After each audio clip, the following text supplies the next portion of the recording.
Get your greasy hands off my aircraft's paperwork. You're a grease monkey nobody. The kind of man this airline keeps in the shadows because nobody wants his face anywhere near the cameras. And I will not have my flight delayed by someone who clearly washed out of every other trade available to him.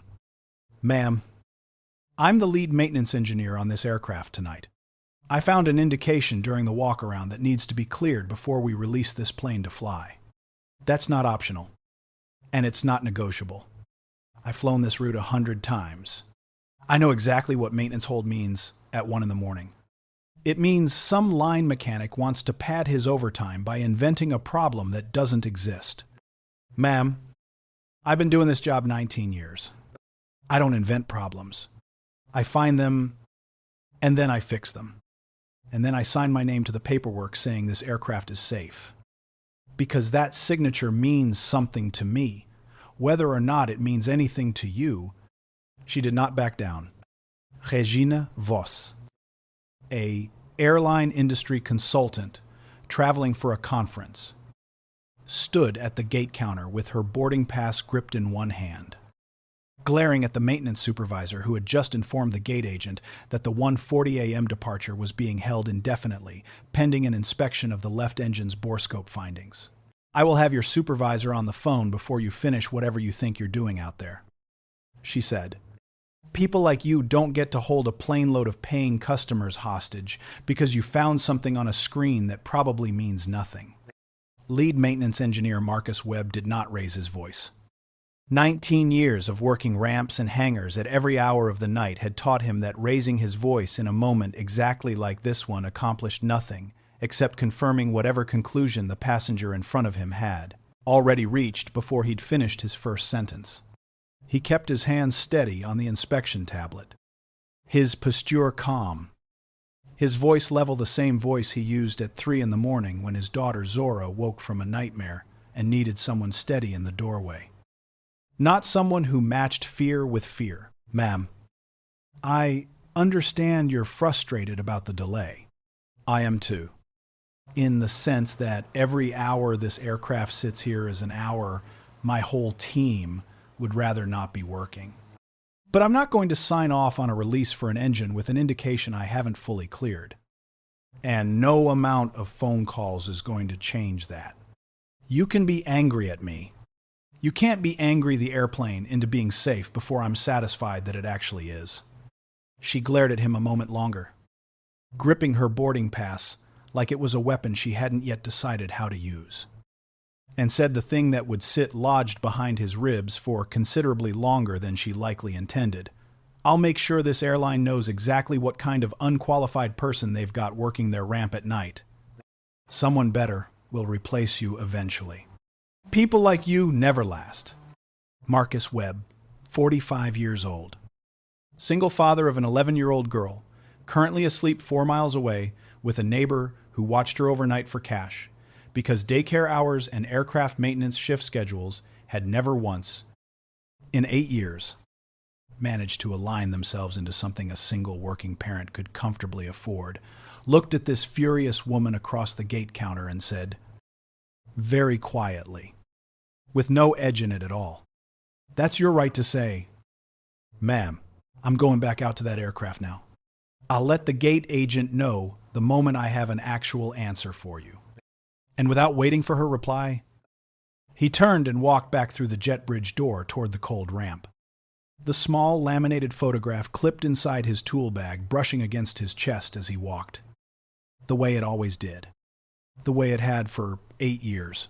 That was the first confrontation of an overnight maintenance shift that was about to ask Marcus Webb more of himself than any single rotation of his career had ever asked before. Because across the 6 aircraft scheduled to depart from his ramp crew's coverage area that night, he was about to find, in succession, problems that ranged from the routine to the catastrophically dangerous, hidden inside machines that thousands of trusting strangers were about to climb aboard, believing, without ever thinking much about it, that someone they would never meet had already made absolutely certain those machines were safe to fly. This is the story of Marcus Webb. A small laminated photograph clipped inside a tool bag. and one overnight shift, inspecting 6 different aircraft on a single busy ramp, a borescope finding that could have ended in catastrophe. A fuel contamination nobody else had caught. A hydraulic fitting 1 torque click from failure. A cracked window seal invisible to anyone who didn't know exactly where to look. And the 2 final discoveries that would bring the whole night back around to the very woman who had called him a grease monkey.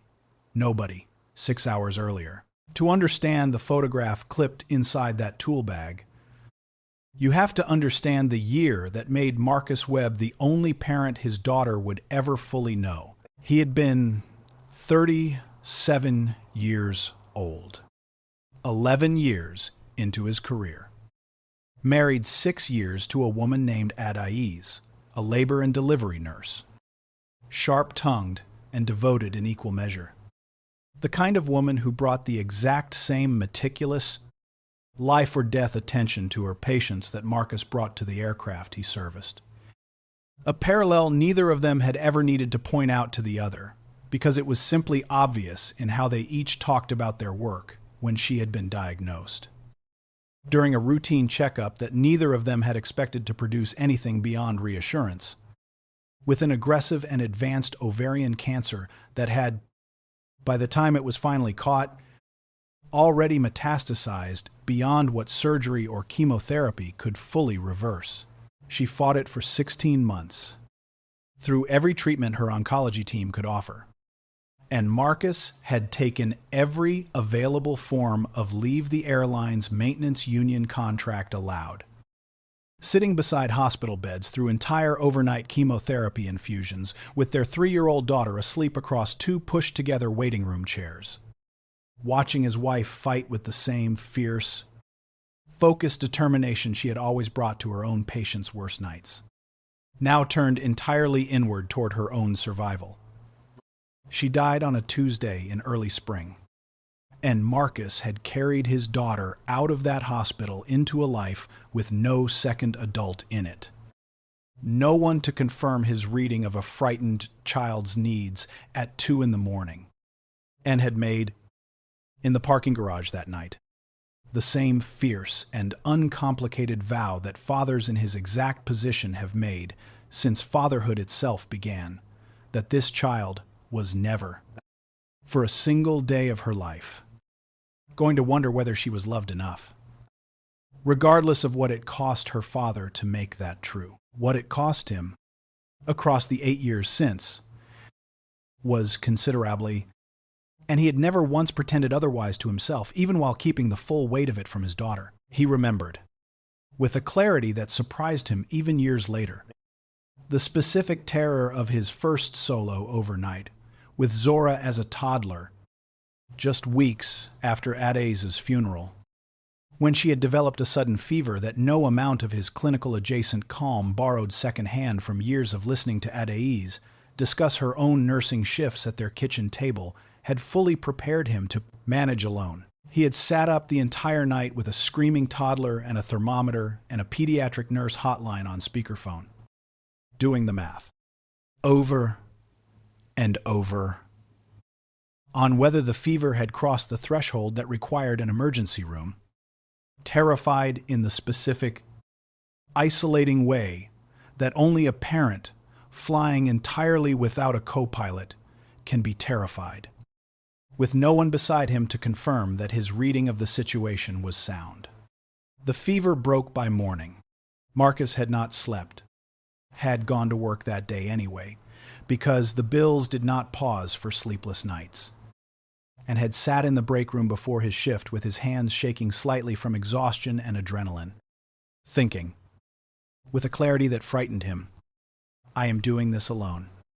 Completely alone for the rest of my life. And I do not know if I am strong enough for that. He had been strong enough. It turned out, though strength had revealed itself to be less a fixed quality he either possessed or didn't, and more a muscle built. Slowly. Through exactly the kind of repeated terrifying nights that fever had represented.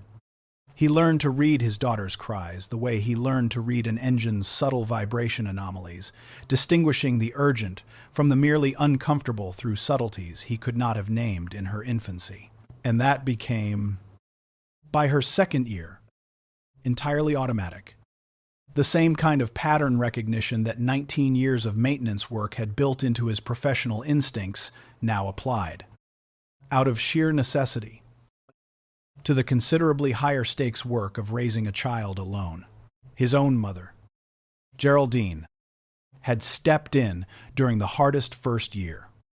The specific, fierce devotion of a grandmother who had buried her own husband and understood, in her bones, exactly what her son was facing, teaching him things about caring for a grieving 3-year-old that Adaze would have known instinctively and that Marcus had to learn through trial, error, and his mother's patient, occasionally exasperated instruction.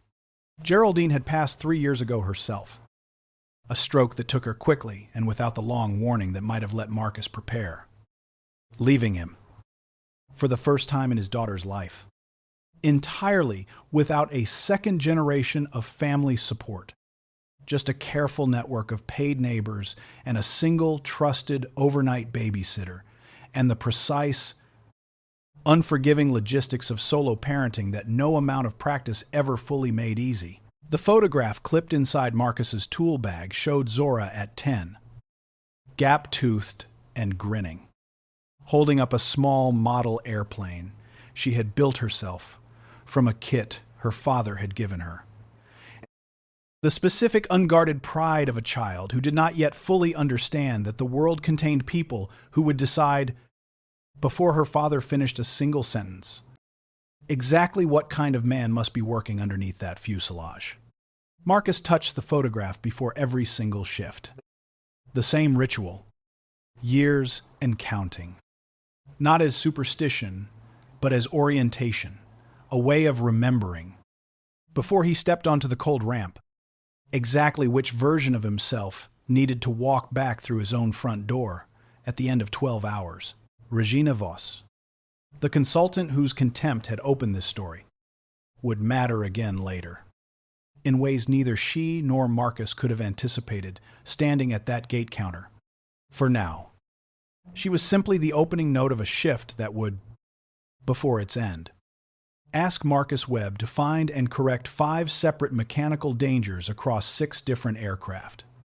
Each one a complete and separate emergency hidden behind a closed engine, cowling, or a sealed access panel.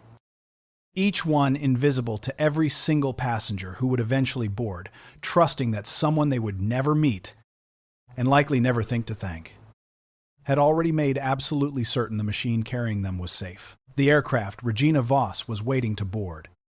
Tail number November 472 Bravo. Had triggered Marcus's concern during a routine borescope inspection of the left engine, a precautionary check prompted by a slightly elevated vibration reading during the previous flight's descent. The kind of subtle anomaly that experienced engineers learn to take seriously, precisely because it so rarely announces itself with anything more dramatic than a number, a fraction of a percent outside normal range.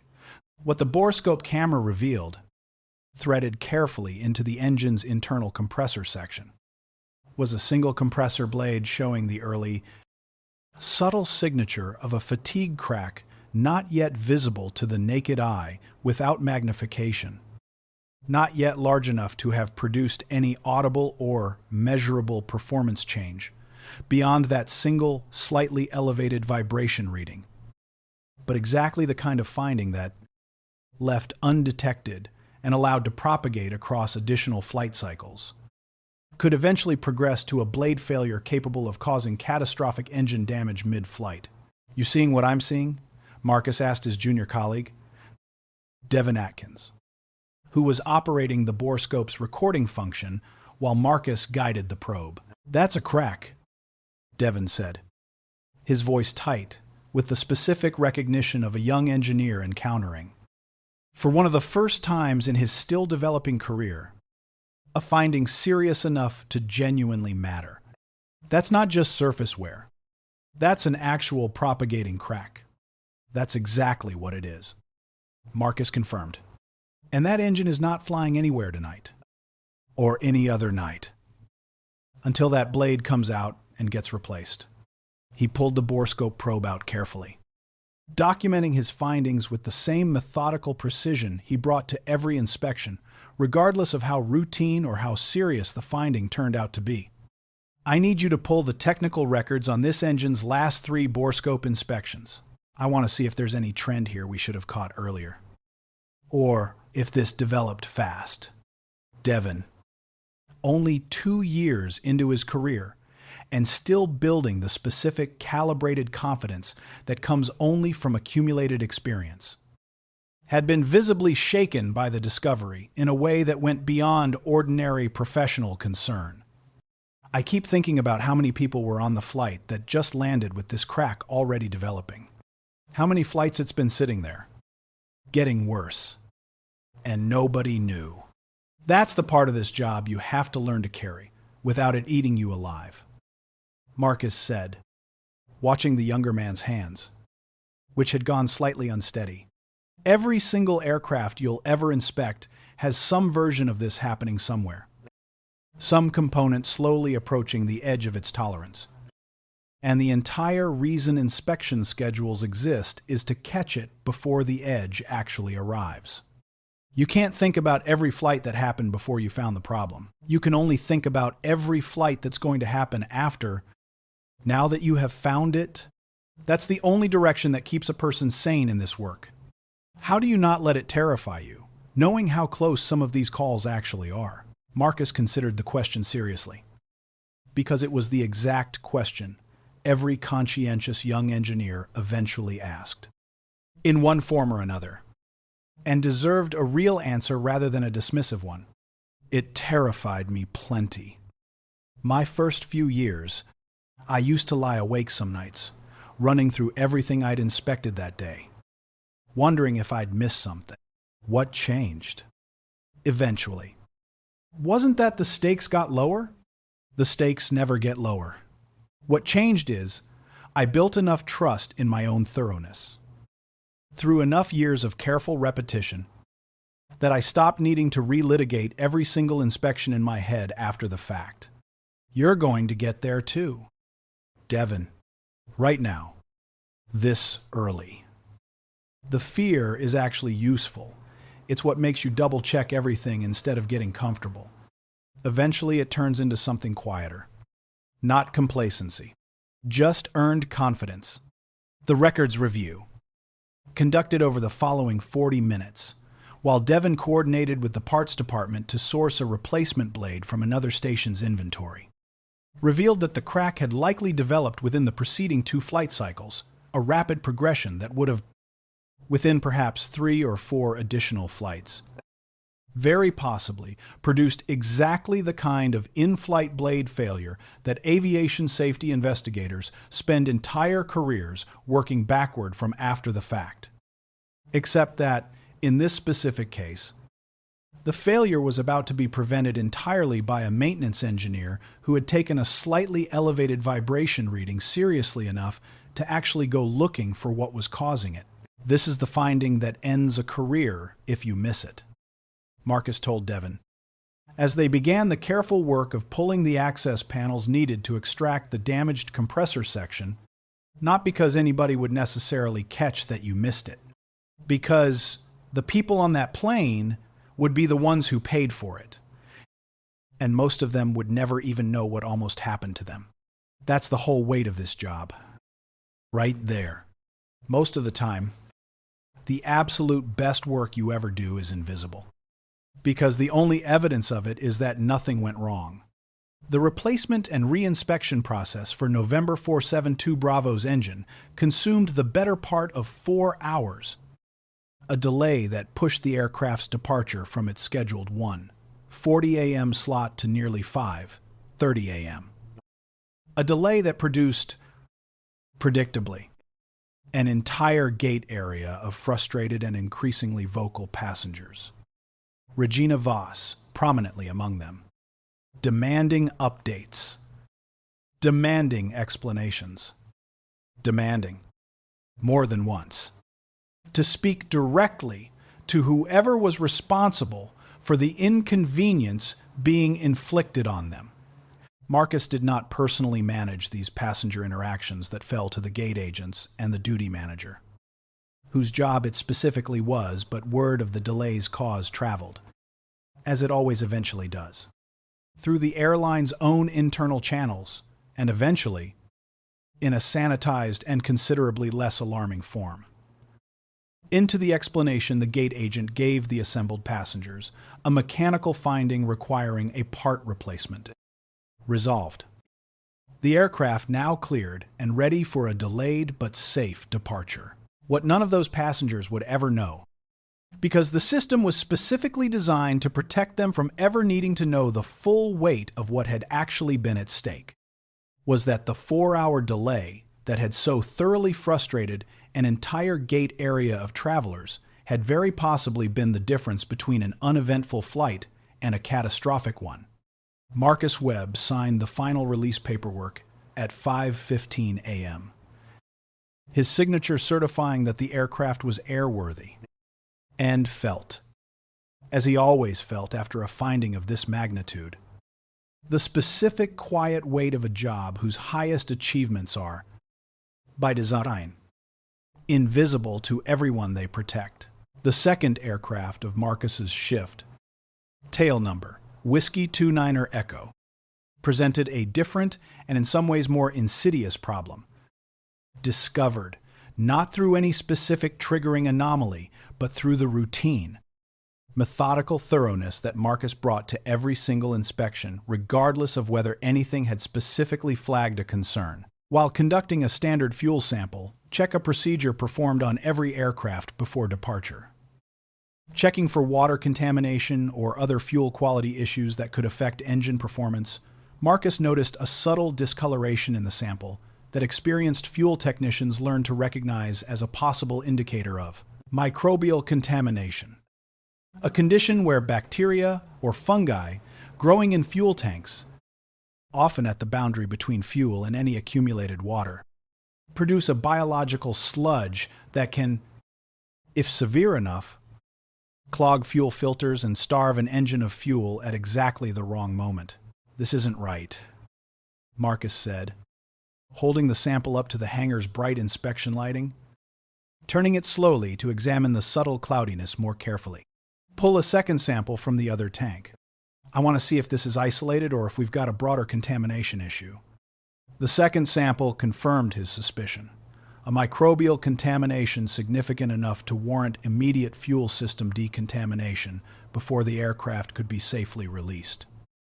A finding that, like the compressor crack on the previous aircraft, represented exactly the kind of slow-developing, easily overlooked problem that thorough, methodical inspection exists specifically to catch before it becomes an active emergency rather than a preventable one. "How long has this been building?"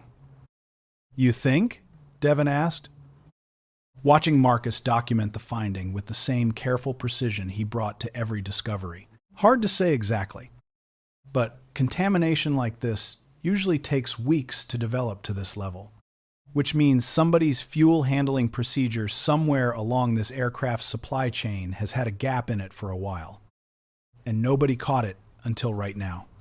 Marcus initiated the decontamination protocol, a process that would require several more hours and another significant departure delay.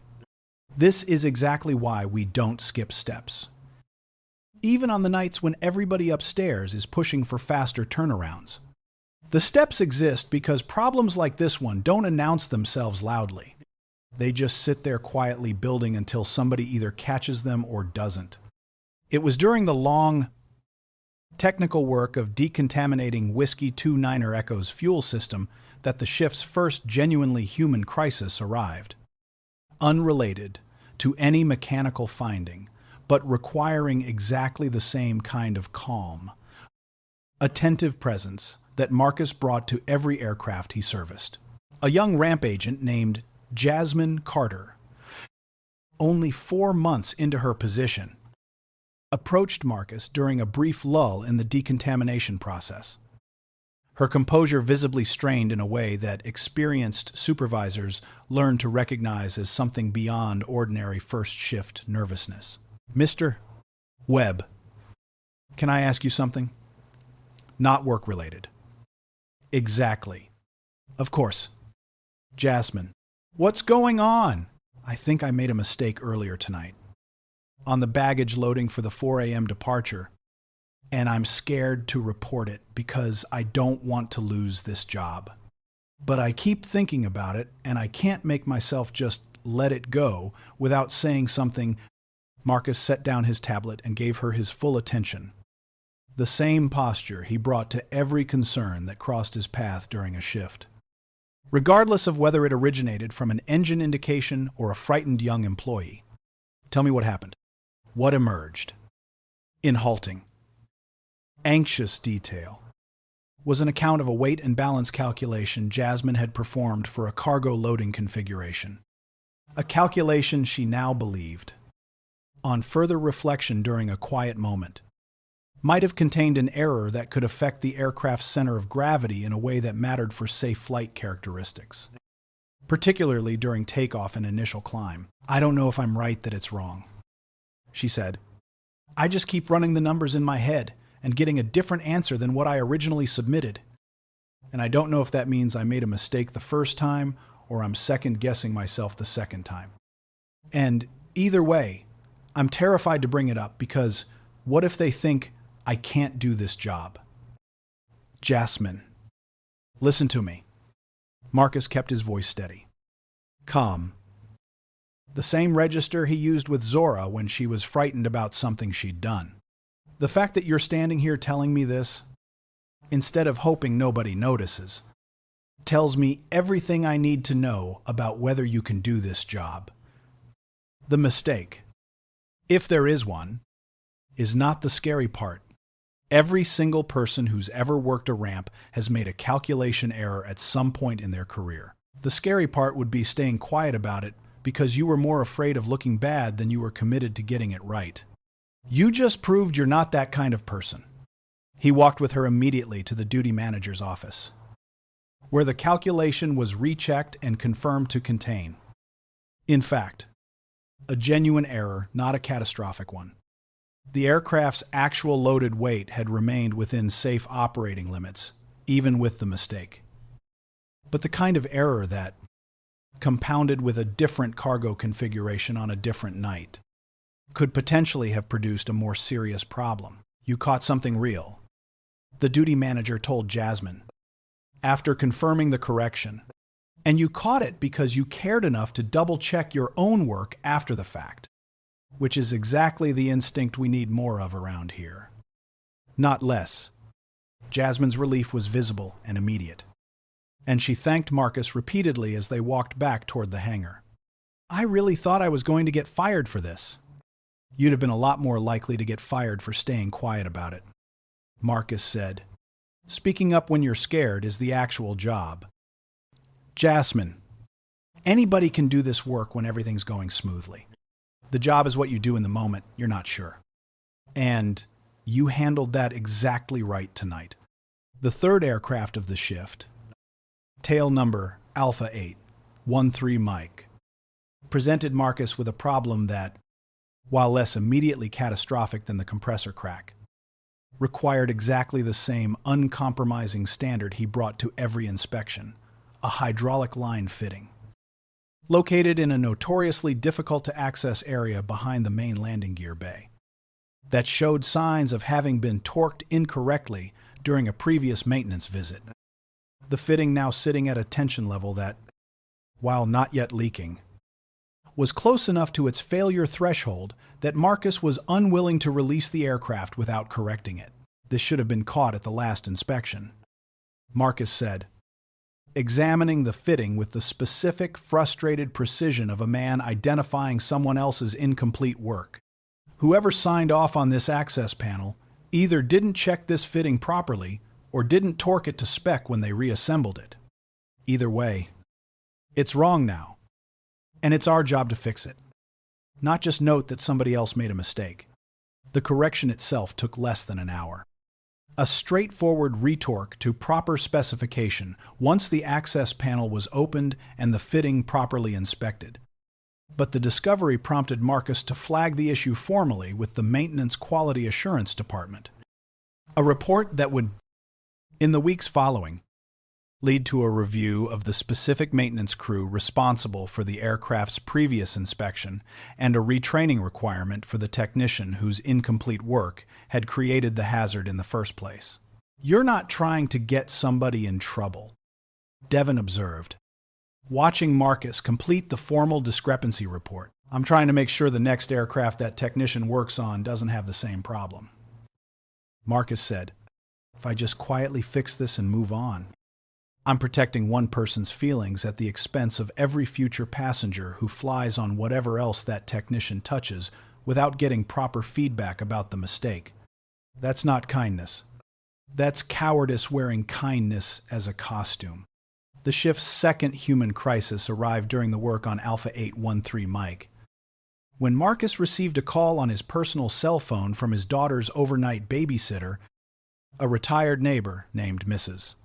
Patterson, who had watched Zora on Marcus's working nights for the past 4 years, and who almost never called during a shift unless something genuinely required his attention.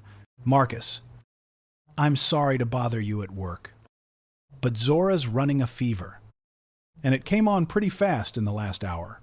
She's asking for you." Marcus felt the specific cold drop of a single father's worst fear. The particular helplessness of being responsible for two things, that both, in this exact moment, demanded his full presence in aircraft with a hydraulic fitting that needed correcting before it could safely fly. And a daughter, miles away, frightened and unwell, asking for the only parent she had. "How high's the fever? And, how's she acting otherwise? Is she alert? Talking normally? Or is something seeming more seriously wrong?" 101.2. "She's tired and cranky but talking fine. Drinking water. Okay. I don't think this is an emergency room situation, but I wanted you to know. And I wanted to ask if you wanted me to give her the children's fever reducer in the cabinet." Marcus walked through the specific protocol he and Adaise had developed together years earlier, before Adaise's illness. For exactly this kind of situation, a protocol he had refined alone in the years since into something he could execute calmly, even while standing in a cold hangar with an aircraft still requiring his full attention. Yes, give her the dose for her weight. It's marked on the bottle. Keep her hydrated. If the fever goes above 103, or if she seems confused or unusually lethargic, that's when we go to the emergency room. But right now this sounds like an ordinary kid fever that the medicine should bring down. I'll call her in 20 minutes to check in, and I'll be home as soon as my shift allows. But I think she's going to be okay tonight with the medicine and rest." He hung up and stood for a moment in the cold hangar, the specific suspended tension of a parent torn between two responsibilities that both genuinely mattered. And then he made himself breathe, the same discipline he brought to every difficult moment of this job, and turned back to the hydraulic fitting still waiting for his attention. "Everything okay?" Devon asked. "My daughter's running a fever. Nothing that sounds dangerous. But it's the kind of call that makes a parent's whole chest go tight, regardless of how reasonable the actual medical situation is." Marcus picked his torque wrench back up. "I'm going to call her in 20 minutes. In the meantime, this fitting still needs fixing, because there's a plane load of people whose safety doesn't pause, just because my own kid picked tonight to get sick." He called Zora 20 minutes later, exactly as promised, his voice carrying none of the underlying worry he had been managing internally throughout the call. "Hey, baby girl. Mrs. Patterson says you're not feeling so good. My head hurts and I'm hot," Zora said, her voice small and miserable in the specific way of a sick child, wanting nothing more than her parents' physical presence. "When are you coming home?" "Not for a few more hours yet, baby. I've got work, I have to finish first. Important work that keeps people safe. But I want you to take the medicine, Mrs. Patterson gives you, and drink your water, and try to rest. And I promise you I am coming home the absolute second I can. You're going to feel better by the time I get there. I bet. Promise? I promise. And hey, you remember what we always say when one of us is feeling rough? Zora's voice, even sick and tired, found a small smile in it. Webb family doesn't quit. We just go slower. That's exactly right.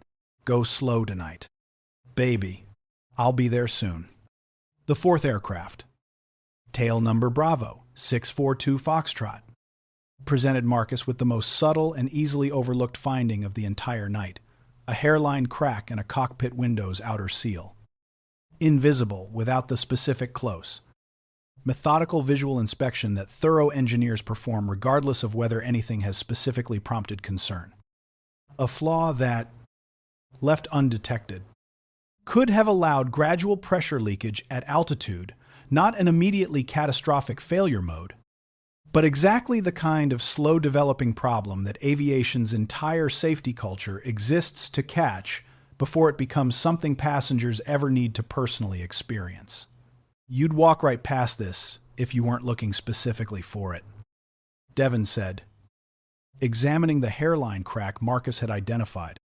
Barely visible, even now that its location had been pointed out directly. That's exactly the point. Marcus said, the dangerous findings are rarely the ones that announce themselves. The dangerous findings are the ones sitting quietly where nobody's specifically looking, waiting for somebody thorough enough to find them before they become a problem instead of after. The window seal repair required coordination with a specialized parts team and consumed another 2 hours of the shift, pushing Marcus's 12-hour rotation past its scheduled end for the second time that night. A cumulative delay that, across the shift's first 4 aircraft, had now produced exactly the kind of exhausted, demanding workload that tests not only an engineer's technical competence, but his sustained emotional and physical endurance across an entire overnight rotation.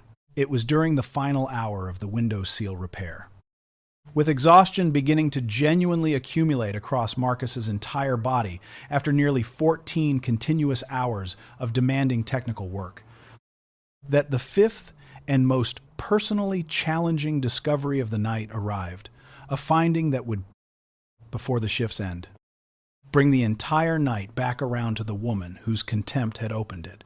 The aircraft was tail number Charlie 371 Delta, and the finding, discovered during a routine pre-departure walk-around, was a small but unmistakable fuel leak originating from a fitting near the right wing's fuel tank access panel. A leak slow enough that it might easily have gone unnoticed by a less thorough inspector, but serious enough, left unaddressed, to potentially worsen during the stresses of flight into something considerably more dangerous. The aircraft scheduled to depart on Charlie 371 Delta was the same delayed flight Regina Voss had originally been waiting to board her original aircraft, having been swapped after the 4-hour compressor blade delay for this substitute aircraft, now revealing its own separate, unrelated mechanical problem. A coincidence that would have struck anyone watching as almost too pointed to be believed. Except that aviation maintenance, across thousands of nightly inspections, simply produces this kind of statistical clustering far more often than passengers ever realize. Are you serious right now? Devon said, when Marcus reported the finding. The same flight, 2 different aircraft. 2 separate serious problems in one night? The math on 6 aircraft and thousands of individual components doesn't actually make this as wild a coincidence as it feels, Marcus said, already beginning the fuel leak's careful diagnostic process. But yeah, tonight's been a night. The leak's source, once properly identified, proved to be a deteriorated O-ring seal rather than anything more structurally serious. A straightforward, if time-consuming repair that nonetheless added another 90 minutes to a flight that had already, through no fault of its own passengers, experienced one of the most mechanically eventful nights in recent memory for this particular route. Regina Voss found Marcus near the gate counter as the final repair concluded. Her composure considerably different from the rigid contempt she had displayed 6 hours earlier. Replaced now by the specific, exhausted frustration of someone who has been waiting at an airport gate for the better part of an entire night and has run out of patience for almost everything, including, apparently, her own earlier certainty. "This is absurd," she said, though her voice carried less venom now than simple. Weary exasperation. 2 different aircraft, both somehow broken. What kind of operation are you running out there? The kind that catches problems before they become disasters.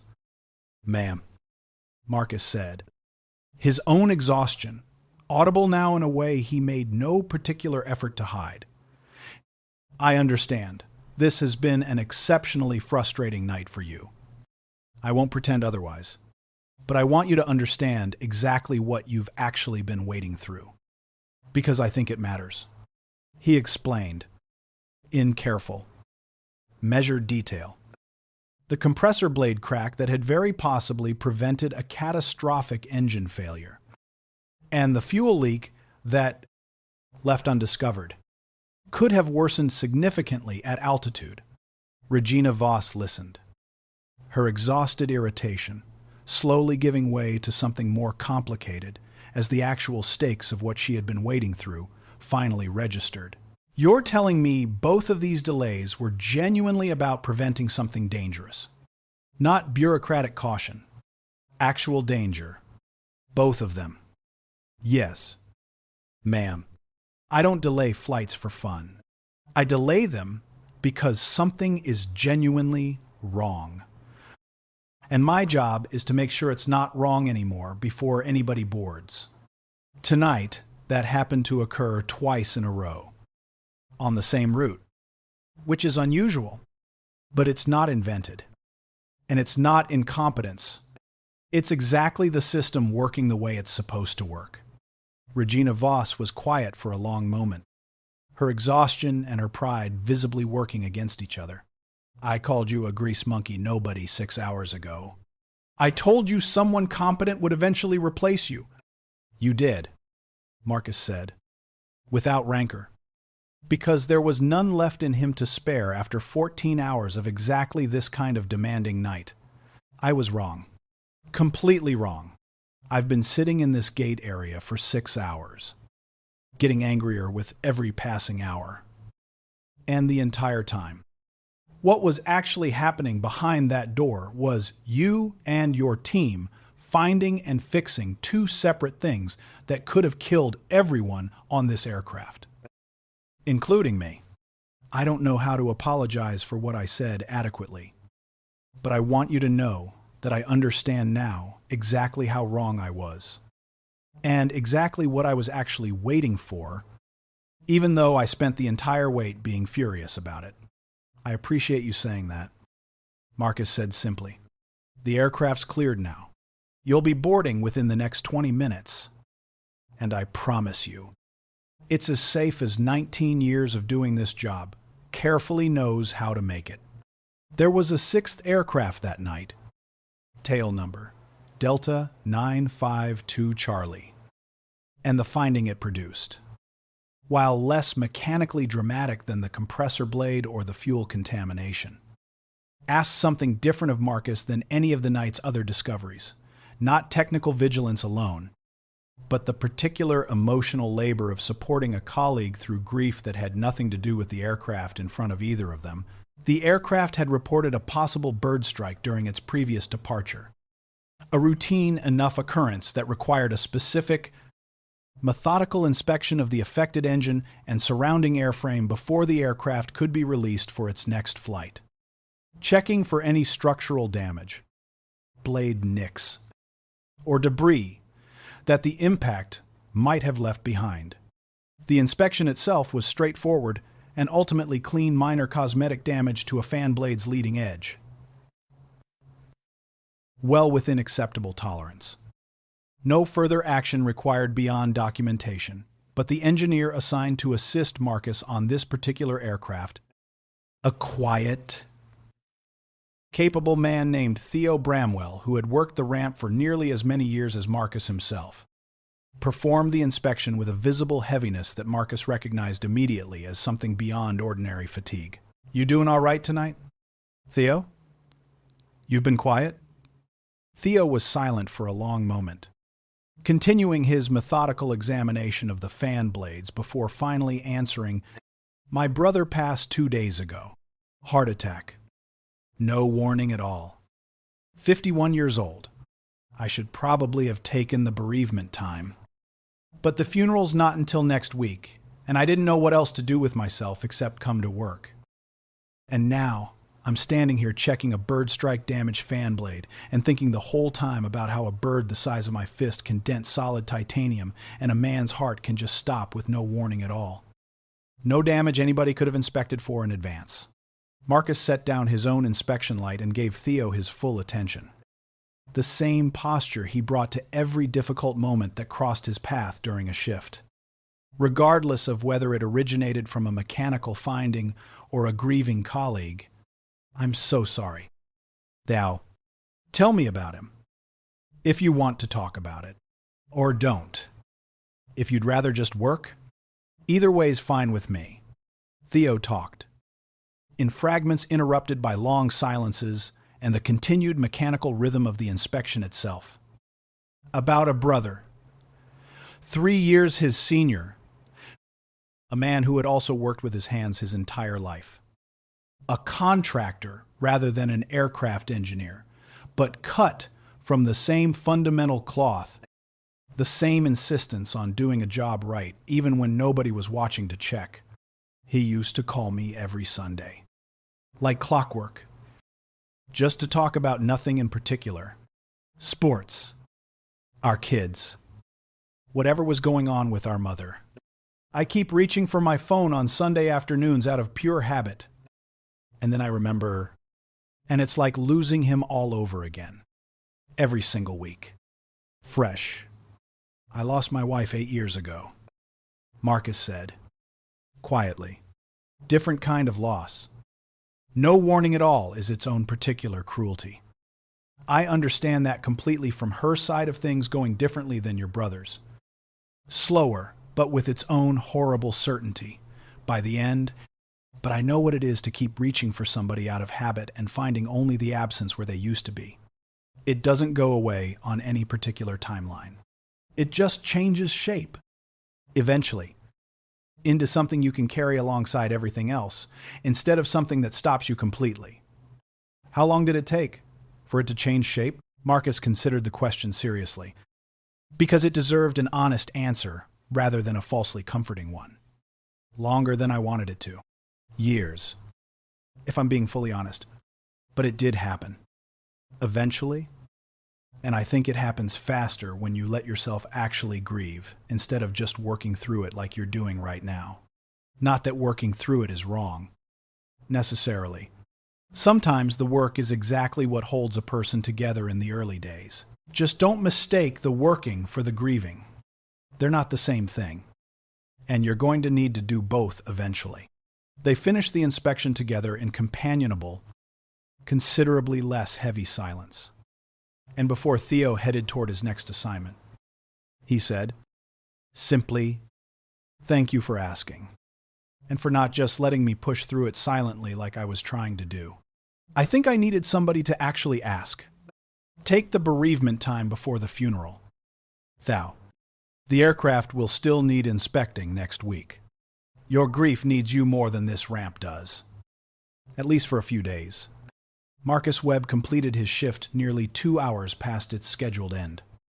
The cumulative weight of 5 separate serious mechanical findings across 6 different aircraft, alongside the considerable emotional labor of supporting both a frightened young colleague and a grieving one, having extended what should have been a demanding but ordinary overnight rotation into the single most consequential shift of his entire 19-year career. He sat for a long moment in the crew break room before changing out of his uniform, doing the thing he rarely allowed himself during an active shift, which was simply feel. All at once, the full accumulated weight of the night, a compressor blade crack caught before it could fail catastrophically, a fuel contamination decontaminated before it could starve an engine mid-flight, a hydraulic fitting corrected before it could fail under pressure. A young ramp agent's courage in reporting her own possible error, his own daughter's fever, managed from a distance, with the same careful protocol he brought to every emergency, a window seal crack invisible to anyone not specifically looking for it. A grieving colleague given space to finally feel what he'd been working through instead of around. And finally, impossibly, a second aircraft's fuel leak. Discovered on the very flight, the night's most contemptuous passenger had been waiting 6 frustrated hours to board. 5 mechanical dangers. 6 aircraft. 1 daughter's fever managed from miles away. 1 young colleague's courage rewarded instead of punished. And underneath every single one of them, the same exact thing Marcus had been finding underneath every demanding shift for 19 years. The absolute, uncompromising standard that the job required, regardless of who was watching, regardless of how exhausted he became, regardless of whether anyone who benefited from his thoroughness would ever fully understand what they had actually been protected from.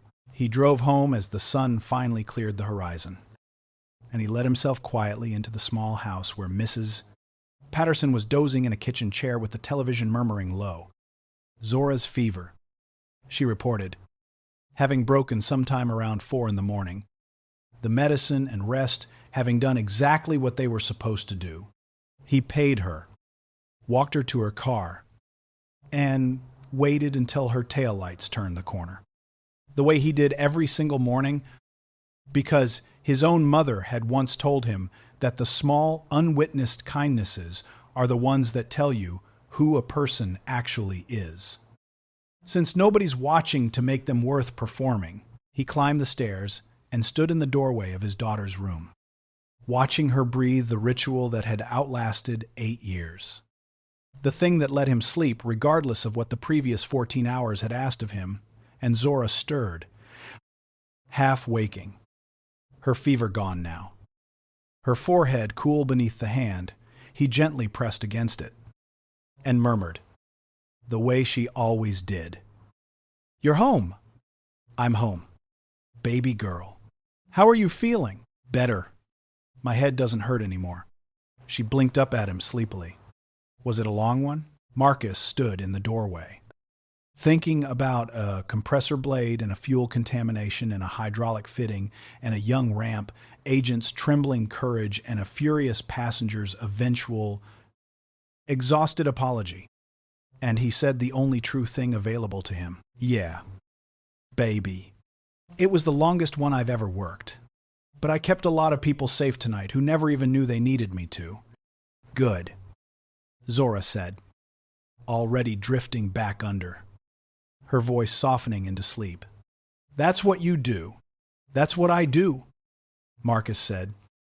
And he meant every word of it. And he stood in the doorway a moment longer, watching his daughter breathe in the gray early light, before he finally let himself go to bed. The reckoning of this story did not arrive all at once, because the truest reckonings rarely do. It arrived the way they always arrive, in pieces, over the following weeks and months, carried by people who had been changed by one impossibly demanding overnight shift and were willing, each in their own register, to let that change actually take root. The compressor blade finding on November 472 Bravo became, within the following months, the subject of a formal safety commendation from the airline's flight safety department, the specific rapid progression of the crack having been flagged in the subsequent engineering analysis. as exactly the kind of finding that demonstrated the critical importance of taking minor vibration anomalies seriously, rather than dismissing them as within acceptable tolerance. Marcus's documentation of the finding and his insistence on the full records review that revealed the crack's unusually rapid development was incorporated into the airline's training materials for new maintenance engineers. A small but concrete legacy of thoroughness that would shape how future engineers approached similar borderline indications for years to come. Jasmine Carter, the young ramp agent whose courage in reporting her own possible calculation error had been rewarded rather than punished, went on, in the following 2 years, to become one of the most meticulous and respected members of her ramp crew, specifically citing Marcus's response that night as the moment that taught her the actual difference between a mistake and a character flaw. He told me that speaking up scared was the actual job, she said, in a brief interview for an internal airline newsletter profiling exceptional safety culture moments. I think about that almost every single shift. The job was never about never making mistakes. The job is what you do once you realize you might have. Devin Atkins, the junior engineer who had worked alongside Marcus through the entire demanding night, would later describe the shift as the single most formative experience of his early career, citing Marcus's insistence on formally flagging the hydraulic fitting discrepancy rather than simply correcting it quietly to spare a colleague's feelings as the moment he fully understood the difference between kindness and the appearance of kindness. He could have just fixed it and moved on. Devin said, nobody would have known the difference, except the next aircraft that technician touched without getting corrected. Marcus taught me that real accountability sometimes looks uncomfortable in the moment, because it's actually protecting people who aren't in the room to advocate for themselves. And Regina Voss, this is the part of the reckoning that surprised. Even Marcus wrote to the airline's customer relations department 4 months after that long overnight shift. Not the complaint she had originally threatened, but an extraordinary, unsolicited commendation describing, in careful and unsparing detail, exactly what she had said to Marcus at the gate counter and exactly what she had learned over the following 6 hours about what her contempt had actually been directed at. I called this man a grease monkey nobody, she wrote. I told him someone competent would eventually replace him.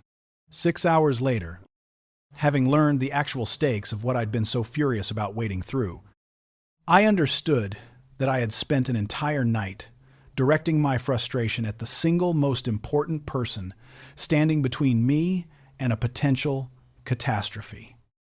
Simply because his job was unglamorous and his explanation for the delay, in the moment, asked for more patience than I was willing to extend a stranger in a uniform I had already decided, before he finished a single sentence, was beneath my notice.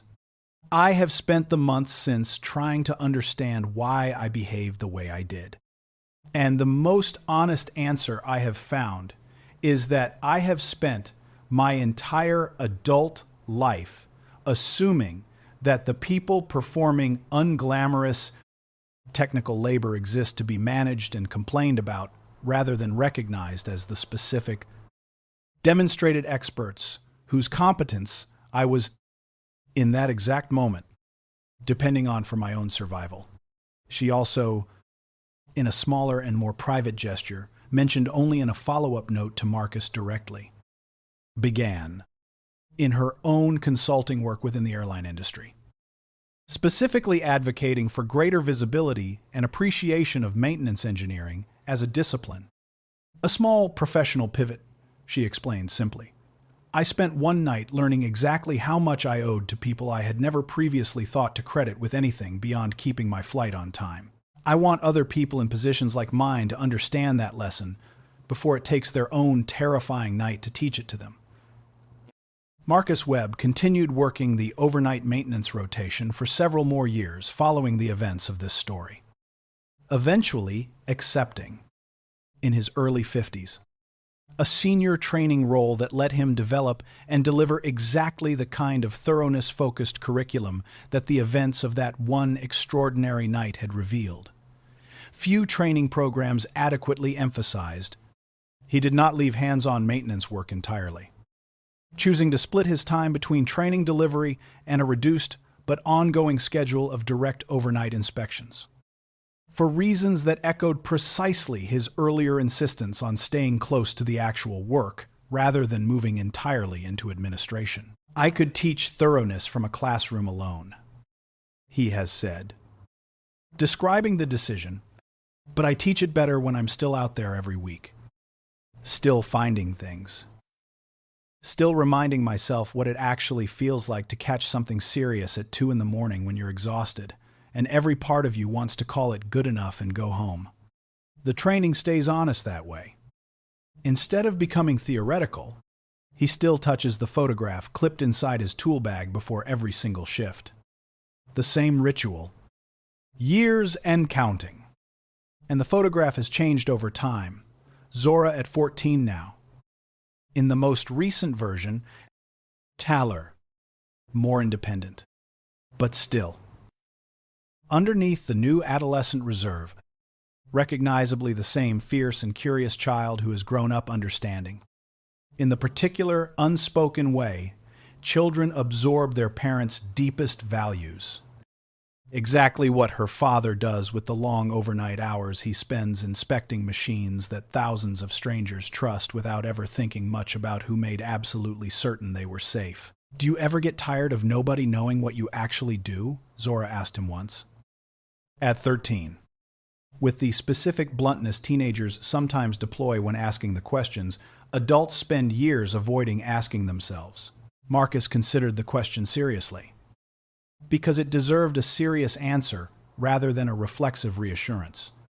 Sometimes, he admitted, some nights I come home and I think about how many people flew safely today because of something I caught that they'll never know about.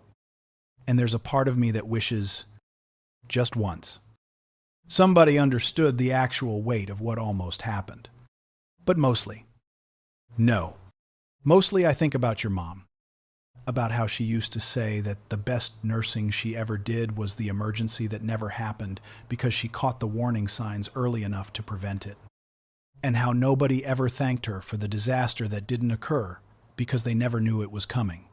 I learned from her that the best version of this kind of work is almost always invisible, and that you have to find your satisfaction in knowing you did it right, not in anybody else knowing you did it right. That's enough for me. Most days. It has to be, because it's the actual shape of the job. This story is fiction.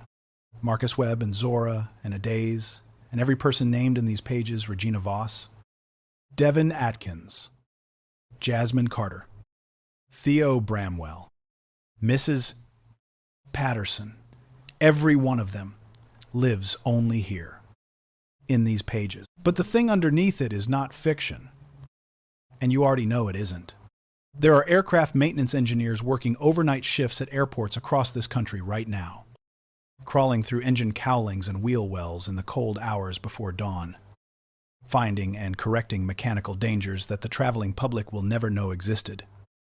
Because the entire design of the system is built to protect passengers from ever needing to understand how close some ordinary Tuesday flight came to being something considerably worse. Most shifts do not contain 6 such serious findings across 6 aircraft. This story concentrated an unusual density of mechanical crisis into one night for the sake of showing. Clearly and all in one place.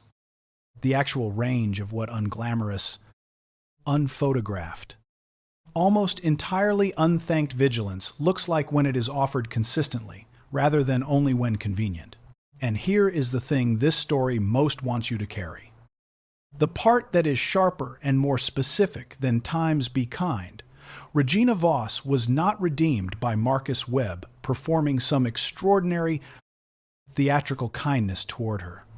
She was confronted, simply, by the truth that had been available to her the entire time. Sitting unexamined behind her contempt at that gate counter, that the man she called a grease monkey, nobody, was already in that exact moment. In the process of finding and correcting two entirely separate, genuinely dangerous mechanical problems that would, left undiscovered, have put her own life and the lives of everyone aboard her flight at serious risk. None of that became true later, when the delay's actual cause was finally explained to her. It was already true. The whole time. Underneath the uniform, her own impatience had taught her to read as an inconvenience to be managed, rather than as the precise, demonstrated expertise standing between her and genuine catastrophe. That is the question this story leaves you with. More than any other. How many people in your own life are you reading as an inconvenience, a delay, a function standing between you and what you want, rather than as a complete human being who is, very possibly, already protecting you from something you will never even know to be grateful for? If you ever let your impatience subside long enough to discover it, the cost of finding out is small. It is the choice not to perform contempt at the nearest available target when your own frustration becomes too large to manage gracefully. It is the difference between a woman who threatens a stranger's job out of impatience and a woman who eventually writes him a letter of genuine, examined gratitude once she finally understands what was actually true the entire time. If this moved you, tell me in the comments about a moment when an unglamorous, unphotographed professional's thoroughness protected you from something you never even knew to be grateful for: a mechanic, an inspector, anyone whose quiet competence you almost failed to notice until you finally understood what it had actually been protecting you from. Say their name if you know it. Share this with somebody who needs the reminder that the people performing unglamorous, technical labor in service of our safety are very often carrying more vigilance, more expertise, and more genuine care than we extend them credit for in the brief. Impatient seconds we spend deciding what kind of person they must be. And subscribe, because there is always another aircraft, another inspection, another impatient traveler deciding too quickly who is standing between them and their departure time, and somebody has to be the one who finds the crack before it fails. Every single time. For no reason except that it is, in the end, the whole job that love and diligence actually ask of any of us. In a cold hangar, at 3 a.m, or anywhere else we happen to be entrusted with someone else's safety, there is a harder truth underneath this story that deserves to be named plainly. Not every traveler who treats a maintenance engineer with contempt will get the dramatic vindication of learning. Hours later, exactly what catastrophe their patience actually prevented. Most aircraft maintenance engineers absorb hundreds of small daily indignities across a single career. With no crisis available to crack open the assumptions of travelers like the pre-realization version of Regina Voss, which means those travelers very often board their delayed flights having received no correction at all, free to carry their casual contempt to the next gate, the next delay, the next engineer, regardless of how flawlessly that engineer actually performs the unglamorous, life or death work of keeping aircraft safe. Marcus Webb's story contains a configuration dramatic enough to force a particular kind of reckoning. Most nights like his do not. And the absence of that forcing mechanism does not mean the underlying vigilance and competence is any less real or any less consistently demonstrated.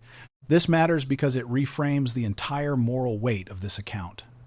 The lesson is not wait for proof before extending basic patience to the people maintaining your aircraft, because that framing still implicitly excuses the initial contempt as reasonable until disproven. The actual lesson, the harder and more honest one, is that the proof was never actually required in the first place, that a maintenance hold announced over a gate intercom in the middle of the night should have been sufficient grounds for basic trust on its own, before any explanation of the actual stakes was ever provided. Regina's transformation is moving precisely because it shows a person finally arriving at a conclusion she should have started from. It is not a story that validates waiting for proof. It is a story about the cost of having demanded proof that should never have been required in the first place.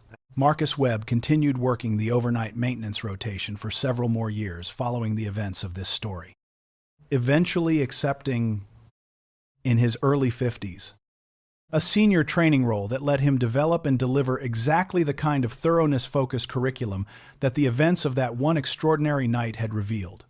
Few training programs adequately emphasized, he did not leave hands-on maintenance work entirely, choosing to split his time between training delivery and a reduced but ongoing schedule of direct overnight inspections, for reasons that echoed precisely his earlier insistence on staying close to the actual work, rather than moving entirely into administration. "I could teach thoroughness from a classroom alone," he has said, describing the decision.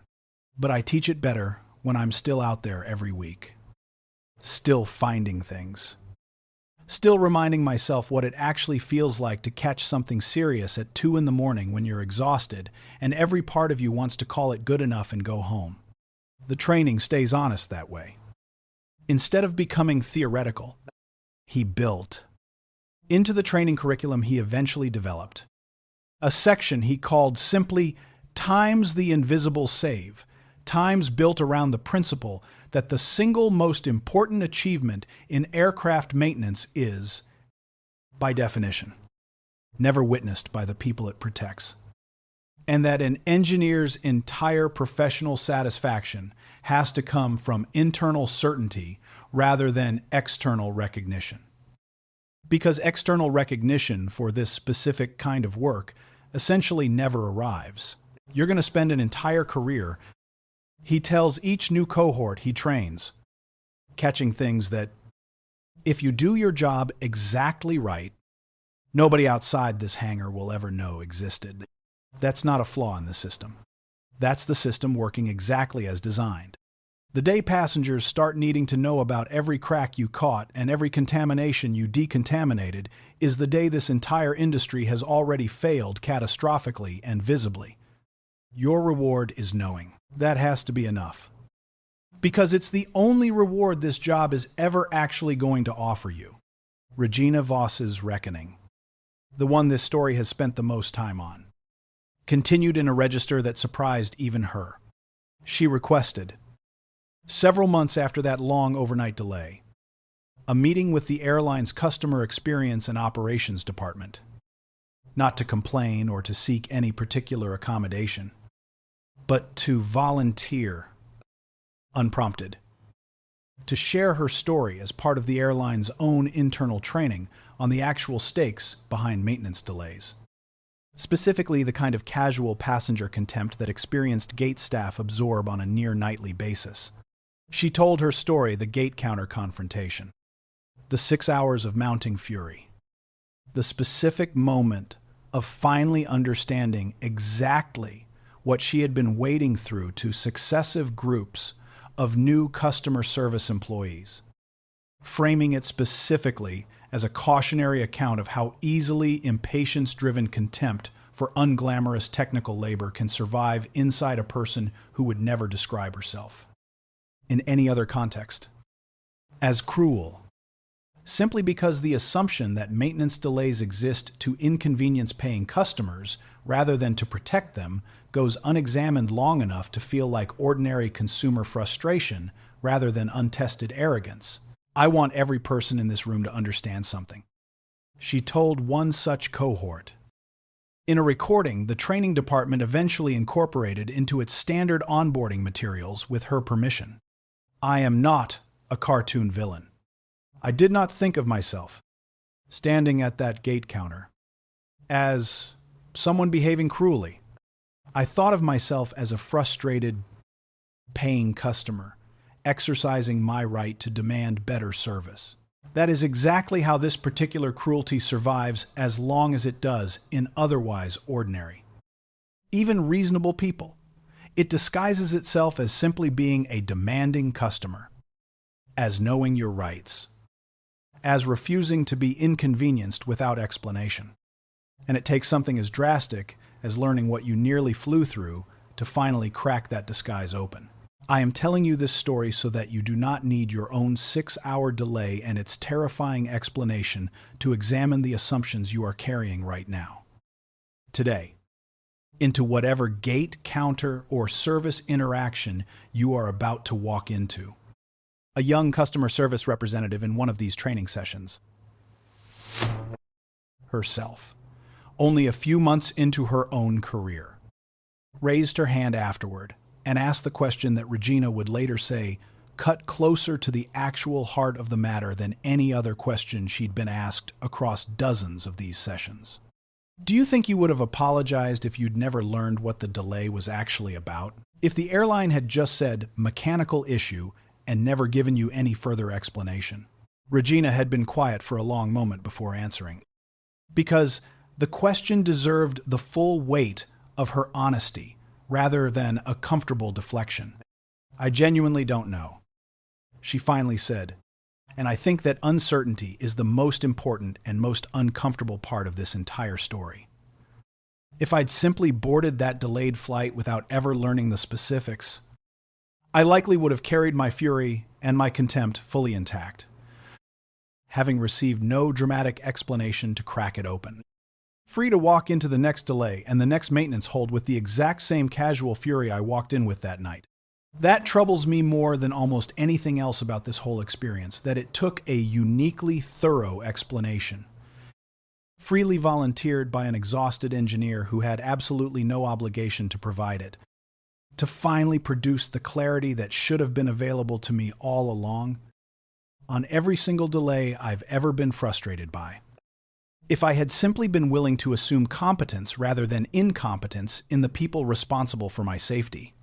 There is one more thing worth telling, and it belongs here, because it returns this story to the small photograph clipped inside a tool bag where it began. Zora Webb, now 14, in this account's furthest telling of her, has recently begun expressing interest in aerospace engineering. Drawn, she has told her father, by a fascination with exactly the kind of careful, methodical problem-solving that he has described to her in age-appropriate detail across years of bedtime conversations about his own work. I think I want to build the things you fix, she told him recently, during one of their now regular Sunday conversations that have become, over the years, the closest thing the two of them have to a sacred ritual. The time set aside specifically for the harder and more important conversations that daily life rarely makes room for. Not exactly the same thing, but something connected to it. I want to understand machines well enough to make them safer before they're even built, instead of just catching problems after the fact. That sounds like the natural next step from everything I've ever done, Marcus said, smiling despite the lump that had formed, predictably, in his throat.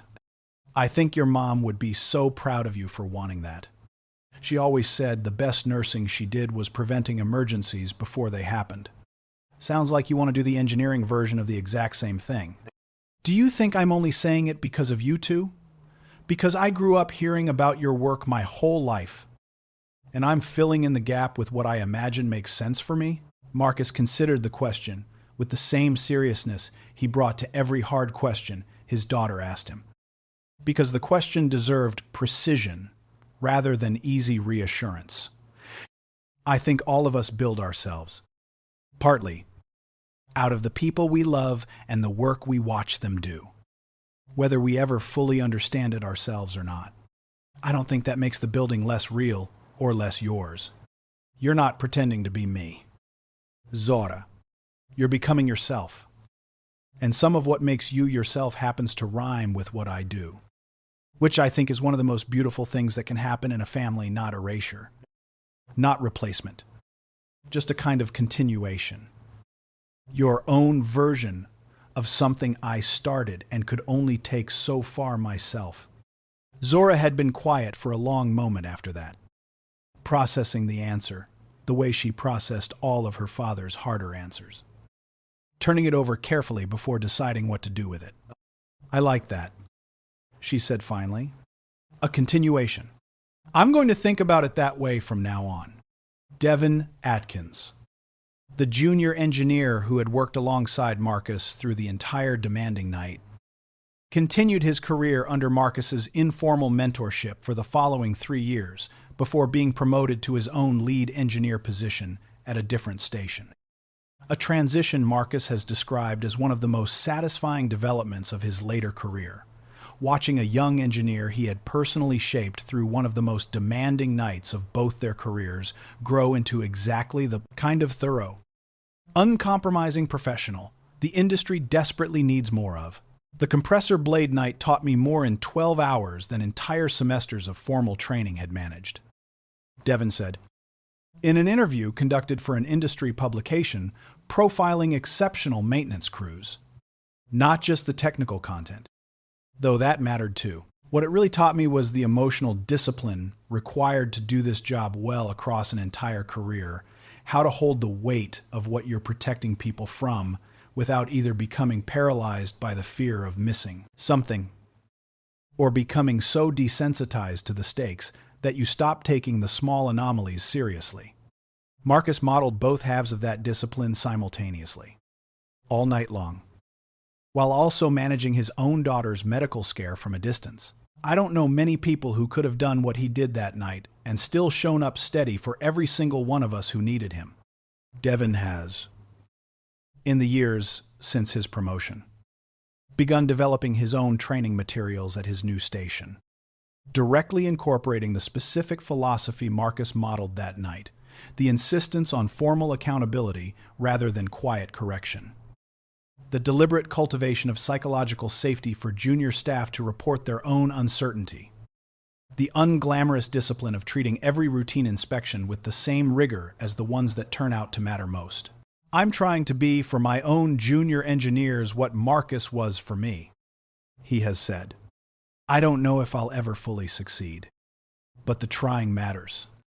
Jasmine Carter, the young ramp agent whose courage in reporting her own possible weight and balance calculation error had been rewarded rather than punished, went on, in the following 2 years, to become one of the most meticulous and respected members of her ramp crew, eventually transitioning into her own training role, specifically focused on cultivating exactly the kind of psychological safety that had allowed her, on the worst night of her early career, to choose disclosure over silence. I tell every new ramp agent I train about the night. I almost didn't say anything, she has said, in her own contributions to the airline's safety culture training materials. Not because the story makes me look good. If anything, it highlights a mistake I made. I tell it because the moment that actually mattered wasn't the mistake itself. It was the choice I made afterward, when I was terrified of the consequences of speaking up, to speak up anyway, and the specific way Marcus Webb responded to that disclosure, which taught me, in about 30 seconds, more about what good safety culture actually looks like than any policy document ever could. He didn't just tell me I'd done the right thing. He explained, specifically and convincingly, why staying silent would have been the actual failure, not the original calculation error. That distinction changed how I think about every single mistake I've made since. She has, in the years since, specifically advocated within her own training role for a formal recognition program honoring employees who voluntarily report their own errors. A policy that the airline eventually adopted in modified form across its ramp operations, directly tracing its origin to the specific incident this story has described. Theo Bramwell, the grieving engineer whose brother's sudden death had weighed on him through the night's 6th aircraft inspection, took Marcus's advice and used his bereavement leave before his brother's funeral. A decision he later credited with allowing him to actually grieve fully rather than continuing to work through the loss as a way of avoiding it. He has remained close with Marcus in the years since, the two of them having developed through that single difficult conversation conducted across a fan blade inspection.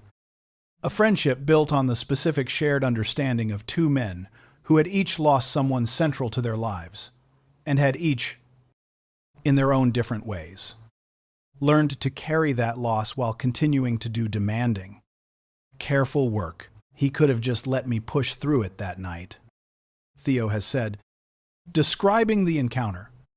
I was clearly trying to avoid feeling anything by burying myself in the technical work. And a less attentive colleague might have simply respected that as my way of coping and left me alone with it. Marcus noticed instead, and he asked, and he didn't let me deflect when I tried to. That conversation, conducted in the middle of an inspection, in a cold hangar at 4 a.m, probably saved me months of delayed grief that would have eventually caught up with me anyway, just later and harder. Theo attended his brother's funeral the following week, fully present rather than numbly functional, and has said, in the years since, that he specifically credits the permission Marcus gave him that night to separate the working from the grieving, to understand that they were not the same thing, even though both felt, in the moment, like ways of getting through the loss with allowing him to actually process his brother's death rather than simply outlasting it. And Regina Voss, this is the part of the reckoning that surprised even Marcus. Given how the night had begun, continued her advocacy work within the airline industry for greater visibility and appreciation of maintenance engineering as a discipline, eventually authoring a widely circulated industry op-ed titled "The Most Important Person You'll Never Thank," describing her own experience at that gate counter in unflinching detail and arguing with the specific persuasive force of someone who had personally lived through the lesson that the entire culture of air travel needed to fundamentally reconsider how it trained passengers to think about delays. We have built an entire consumer culture around the expectation of on-time performance, she wrote, without ever adequately explaining to passengers what on-time performance actually costs when it's prioritized over thoroughness. I spent 6 hours at a gate counter convinced I was witnessing incompetence, when I was actually witnessing the single most important service I would receive that entire week, performed by a man whose name I didn't bother to learn until I had already insulted him beyond what any reasonable apology could fully repair. I am writing this piece because I believe the entire industry and the traveling public it serves would benefit from understanding maintenance engineers the way we understand surgeons or air traffic controllers, not as obstacles to convenience, but as the precise, demonstrated experts whose unglamorous vigilance makes the entire system of safe air travel possible in the first place. The op-ed was read, in the months following its publication, by several airline executives, and contributed, alongside Marcus's own internal advocacy, to a broader industry conversation about improving passenger communication during maintenance delays, not necessarily revealing the full technical details of every finding, which would often be impractical or unnecessarily alarming, but developing better language and training for gate staff to convey, even in general terms, that delays of this kind exist specifically to protect passengers rather than merely to inconvenience them. Regina and Marcus have maintained an occasional correspondence in the years since. An unlikely friendship between a furious former passenger and the engineer she once tried to have fired. The two of them exchanging brief updates several times a year, each one a small testament to the particular bond that forms between a person who has been protected from catastrophe and the professional who did the protecting, even when that protection was, at the time, entirely unwelcome and unrecognized. There is a final image worth leaving you with. One Marcus has described, on the rare occasions he speaks publicly about that night, as the thing he thinks about most when the demands of the job feel heavier than they should. It is not the compressor blade, and it is not Regina's eventual letter. And it is not even the specific moment he managed his daughter's fever from a cold hangar miles away. It is a moment near the very end of that long shift, walking back across the dark, quiet ramp toward the maintenance hangar as the sky began. Finally, to lighten toward dawn, when Marcus passed, near an idle aircraft awaiting its morning departure.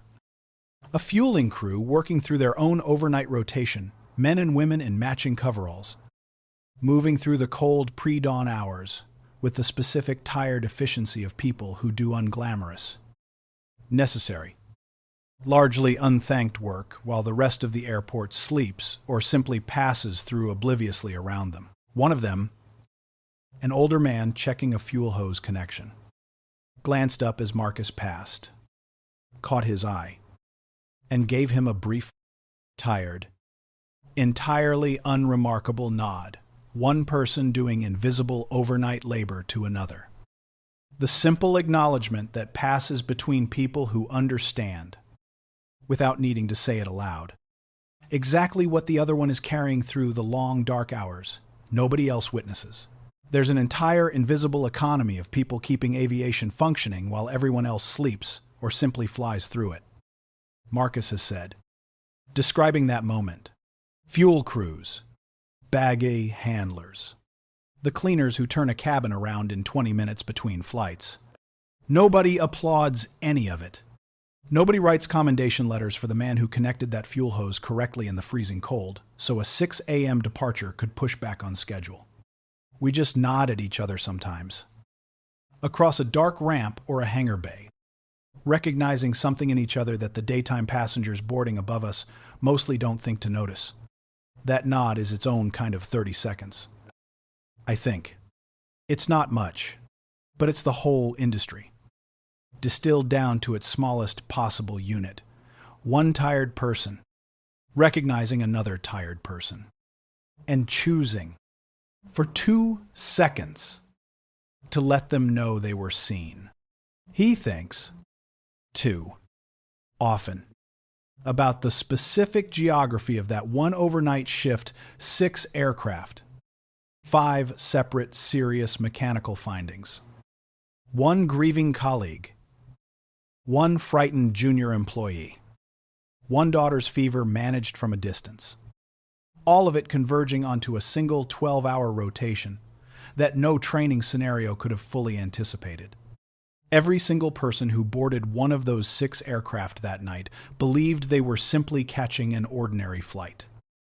Marcus has said, none of them knew how many separate things had to go exactly right in the hours before they ever stepped through the jet bridge door for that ordinary flight to actually be safe.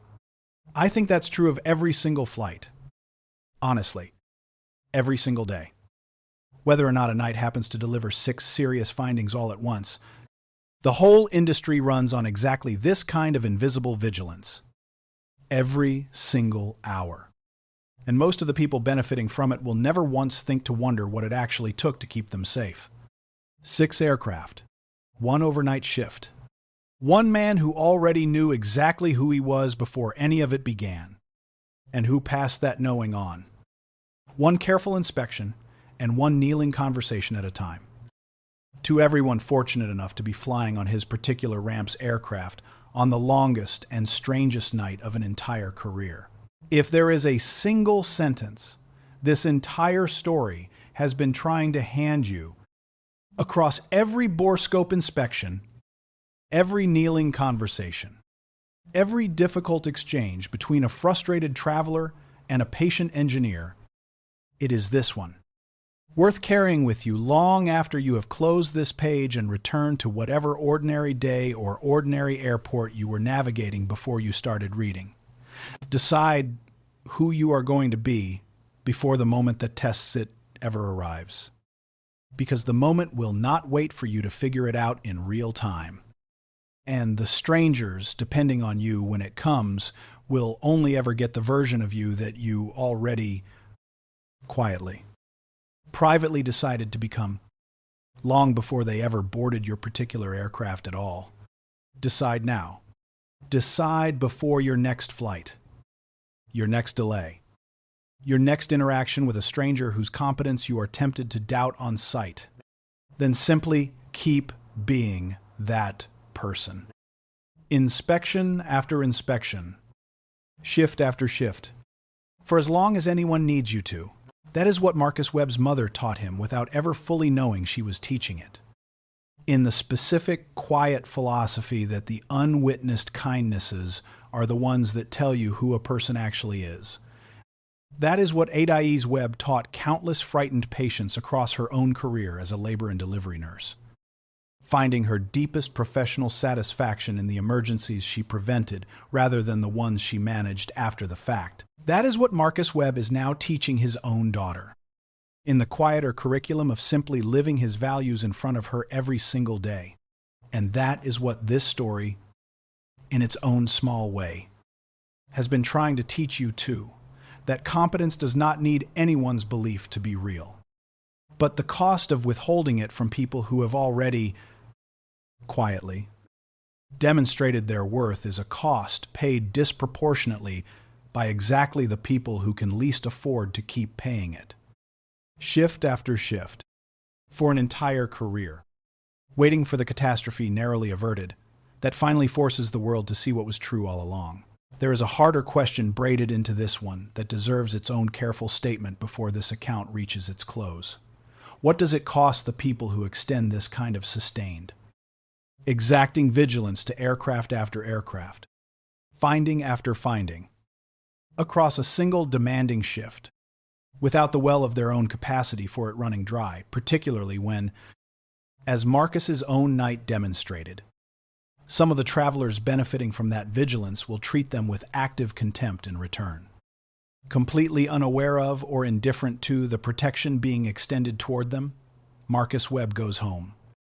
After shifts like the one in this story, and has to find his own way to set down the accumulated weight of 6 aircrafts worth of careful, exacting scrutiny before he can be fully present for his own daughter.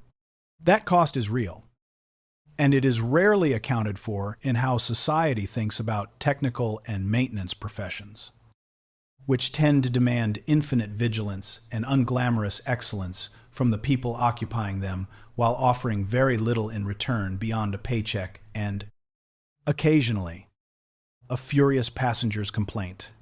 If this story moves you to extend more patience to the next maintenance delay you experience, let it also move you to consider what structural support these professions actually need: better staffing, better mental health resources, better compensation, better protection from the kind of casual cruelty Regina Voss directed at Marcus before she knew better, because individual gratitude, however meaningful, is not a substitute for the systemic care these professions deserve and too rarely receive.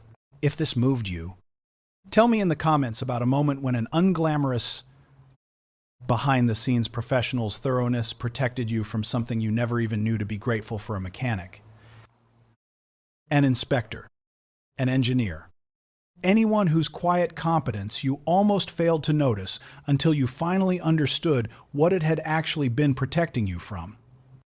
Say their name if you know it. Tell me, too, about a moment when impatience or fear made you treat someone unfairly. Someone who was simply trying to keep you safe. Share this with somebody who needs the reminder that the people performing unglamorous, technical labor in service of our safety are very often carrying more vigilance, more expertise, and more genuine care than we extend them credit for in the brief. Impatient seconds we spend deciding what kind of person they must be.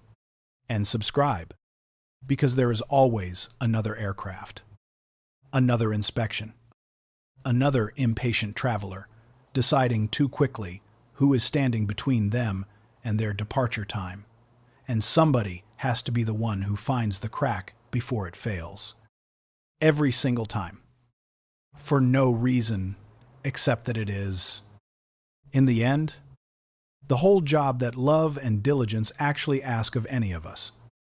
In a cold hangar, at 3 a.m, or anywhere else, we happen to be entrusted with someone else's safety. Soda on Adai's Webb's own story. deserving fuller telling here. Because the woman Marcus lost shaped in ways that extended well beyond simple grief. The specific philosophy of preventive vigilance he would later bring to every aircraft he serviced and every difficult interaction with a frustrated traveler or a frightened colleague. She had worked labor and delivery nursing for 11 years before her diagnosis at a hospital that served a large and high-risk obstetric population, and had built, across that career, a reputation among colleagues as the nurse whose careful, early attention to subtle warning signs had prevented more genuine emergencies than almost anyone else on her unit. She used to tell me, Marcus has said, in occasional interviews where he discusses his late wife's influence on his own approach to his work, that the best nursing she ever did was the emergency that never happened, because she caught the warning signs early enough to prevent it from ever becoming an emergency at all. Nobody ever thanked her for those prevented disasters, because, by definition, nobody ever knew how close they'd come to happening. I think about that constantly now. In this work, every single finding I catch before it becomes a problem is, by its very nature, going to be invisible to the people it protects.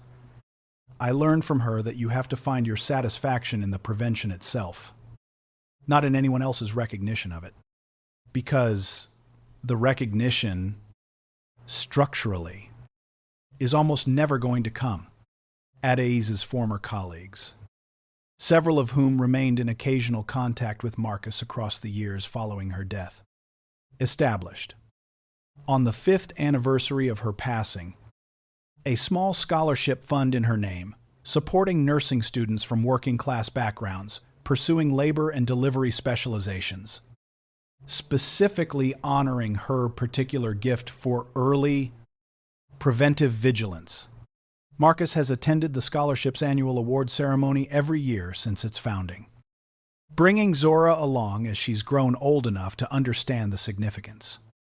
The two of them, sitting in a hospital auditorium each year, watching a new cohort of nursing graduates carry forward exactly the kind of careful, preventive attentiveness that Adaiz had spent 11 years quietly perfecting, and that neither of them would ever get to see her bring fully to her own daughter's childhood. A note, finally, on the title this story carries, and what it was always meant to evoke beyond the literal compressor blade crack that opened this account's central mechanical drama. A compressor blade, in the most practical aviation sense, is a single component among thousands inside a jet engine, small enough that its failure might seem, on paper, like a minor concern within an enormously complex machine, and yet, as this story has tried to show, a single compressor blade's hidden fatigue crack, left undiscovered, can produce consequences entirely disproportionate to its small physical size, precisely because the entire safe operation of the larger machine depends on every single one of its thousands of components performing exactly as designed, with no acceptable margin for the kind of cumulative neglect that allows small problems to become catastrophic ones. Every difficult situation in this story, examined closely, contained its own version of a compressor blade, a small, easily overlooked detail that mattered enormously, precisely because it was so easily overlooked. Jasmine Carter's calculation error was a compressor blade, small on paper, potentially significant in combination with the wrong subsequent circumstances. The hydraulic fitting's incorrect torque was a compressor blade, invisible until someone specifically checked, dangerous if left unchecked.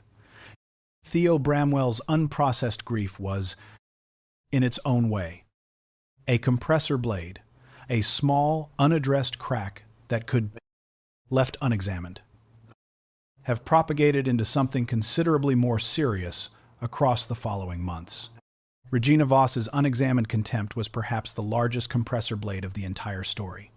A small, casual assumption that left unchallenged by the night's actual events, could have calcified into a permanent and unexamined prejudice against an entire profession of skilled, careful experts. The question this story has been asking, across every one of its considerable words, is simply this: what are the compressor blades in your own life? The small, easily overlooked details, assumptions, or unaddressed griefs that seem too minor to warrant the same careful attention you'd give to something more obviously dramatic, but that are, in fact, exactly the kind of small thing capable of producing outsized consequences if left unexamined long enough? The answer, as this entire account has tried to show, requires exactly the kind of thorough, methodical, unglamorous attention that Marcus Webb brought to every single inspection of that long night, not waiting for the dramatic crisis to announce itself, but going looking for the small problems before they have the chance to become large ones. Find your own compressor blades. That is the whole and entire ask this long story has been making of you. Patiently. Across every kneeling conversation and every difficult, honest reckoning it has tried to render in full. To close, a brief return to the small photograph clipped inside a tool bag that opened this entire account. Touched before every single shift as a way of remembering exactly which version of himself needed to walk onto that cold ramp.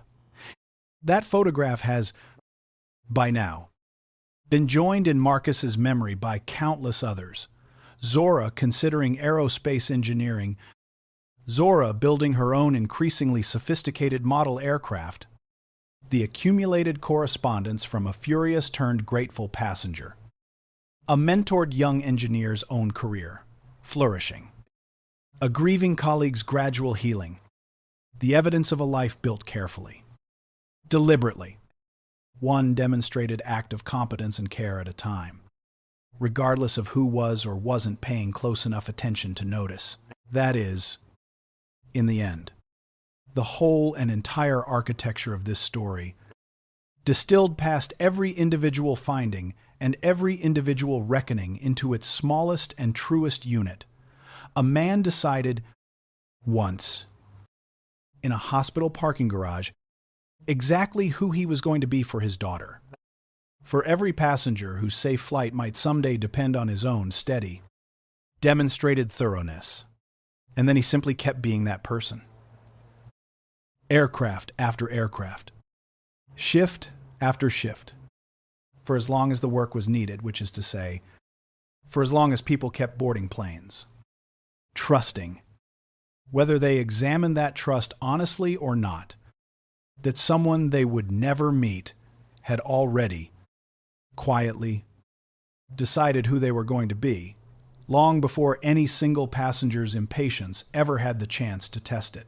Thank you, truly and completely, for staying with this entire long story. From the first contemptuous word at that gate counter to this final, quiet, close, safe travels, always to the maintenance engineers, the single parents, and especially to the ones who are both at once carrying a tool bag in one hand and a child's entire world in the other. Every single shift, every single ordinary and extraordinary night, asking nothing more of the world than the chance to clock out safely and do it again tomorrow. If this story stayed with you, share it with someone who travels often, someone who works in a field where their competence is too often questioned or their patience too often presumed unlimited, or someone who simply needs reminding that the quiet, sustained vigilance surrounding us every day in places like aircraft hangars and maintenance ramps is rarely as simple, or as replaceable. As a moment's frustration suggests, say the names of the people who have earned basic decency they were nonetheless made to fight for. They deserve to be remembered, even especially when their steadiness asked for nothing. In return, accept the basic, automatic respect that a difficult life or death job, done well, has always deserved. Safe travels. And thank you for reading all the way to the final approach. One more small thing. Before the cabin lights finally come up for good on this particular story, Marcus Webb, asked once by a local journalist writing a piece on the unseen labor behind aviation safety what he wanted readers to take away from his particular night, paused for a long moment before answering, and what he finally said has stayed in the years since. The closest thing this entire story has to a thesis statement, spoken in his own voice rather than narrated around him. I want people to understand that the entire system of safe air travel depends on thousands of people they will never meet, performing unglamorous, exacting work in the cold hours before dawn, finding and correcting problems that, if left undiscovered, could have ended their flight in tragedy. I want people to ask themselves, the next time they're frustrated by a maintenance delay, whether they've ever stopped to consider what that delay might actually be protecting them from, or whether their frustration is simply the comfortable disguise that impatience wears when it doesn't want to be examined. The vigilance is there, the same vigilance, on every single flight. Whether or not any individual passenger is willing to see it clearly, I'd just like more of you to see it clearly before the explanation forces the seeing, rather than after. That is the whole of it. That is the entire story. Fly safe. And remember the manifest. There is, finally, a question worth sitting with after closing this account. What would your own gate counter conversation have sounded like? Had you been the one standing where Regina Voss stood, frustrated by an unexplained delay, facing a maintenance engineer whose training and certification were identical to any other providers, but whose presence triggered before a single piece of actual evidence was exchanged? The casual contempt that comes easily to people accustomed to having their frustration absorbed without consequence by whoever happens to be staffing the unglamorous position in front of them? Most of us would like to believe we would have behaved differently than Regina did in that initial confrontation extended the basic patience. Skipped the contempt entirely. Treated the engineer in front of us as a complete person rather than an obstacle to our own convenience. The honest and uncomfortable possibility, the one this story has tried to sit with rather than resolve too easily, is that many of us carry some version of Regina's casual entitlement into our own daily interactions with maintenance workers, technicians, and other quietly scrutinized professionals, and that the only real difference between us and her is whether circumstance ever delivers the kind of forcing explanation that makes the contempt impossible to keep avoiding examining. That possibility is not meant to produce guilt for its own sake, which rarely changes anything and often simply curdles into defensive denial. It is meant to produce exactly the kind of early, voluntary examination. This entire story has been arguing for the choice to interrogate your own assumptions and habits of casual entitlement. Now, in the calm, ordinary hours, rather than waiting for your own 6-hour delay and its terrifying explanation to force the examination on you, Regina Voss got the chance to make that examination only because circumstance handed her an explanation dramatic enough to demand it. Most of us will never get handed quite that dramatic an explanation.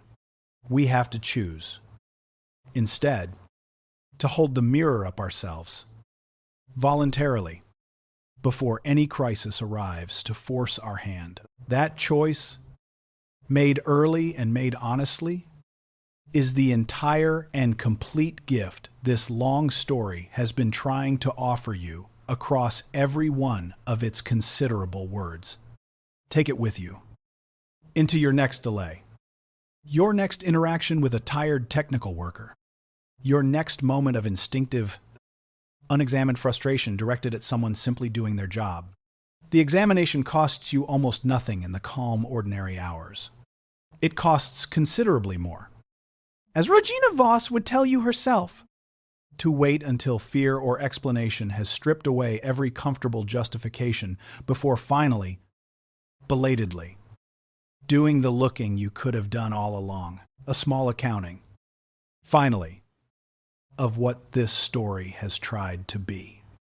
Separate from the entertainment of its individual incidents, it has tried to honor a profession too often reduced, in public imagination, to the brief and frustrating moments travelers actually experience: the delayed departure, the maintenance issue announcement, the occasional unexplained hold while leaving entirely invisible the considerably larger and harder work that profession actually demands of the people inside it, vigilance sustained across exhausting overnight hours, careful technical analysis that ranges from compressor blade fatigue to fuel contamination to hydraulic system integrity, all performed without specialized public recognition or commensurate visibility, simply because the job happens to place a person between every single passenger's ordinary flight and the catastrophic outcomes that thorough, careful work exists specifically to prevent.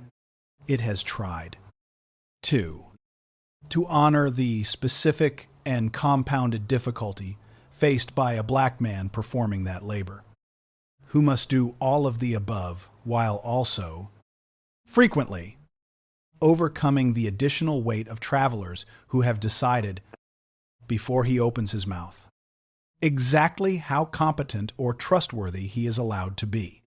And it has tried.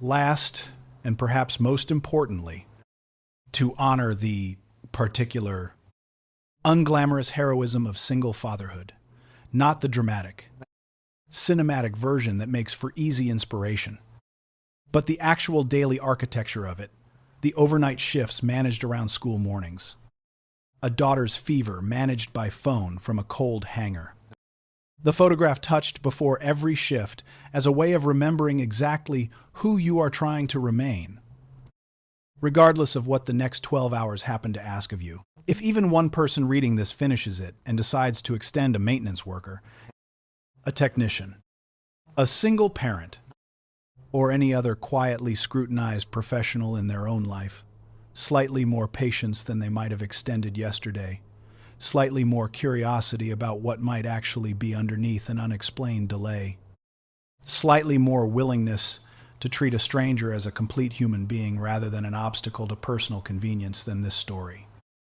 Whatever its length, and whatever its particular fictional configuration of crises, will have done the only job it was ever actually trying to do.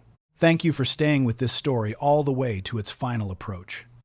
Wherever your next journey takes you, may you find, waiting in the hangar behind your gate, exactly the kind of steady, demonstrated competence and care this story has spent its entire length trying to describe, and may you be willing.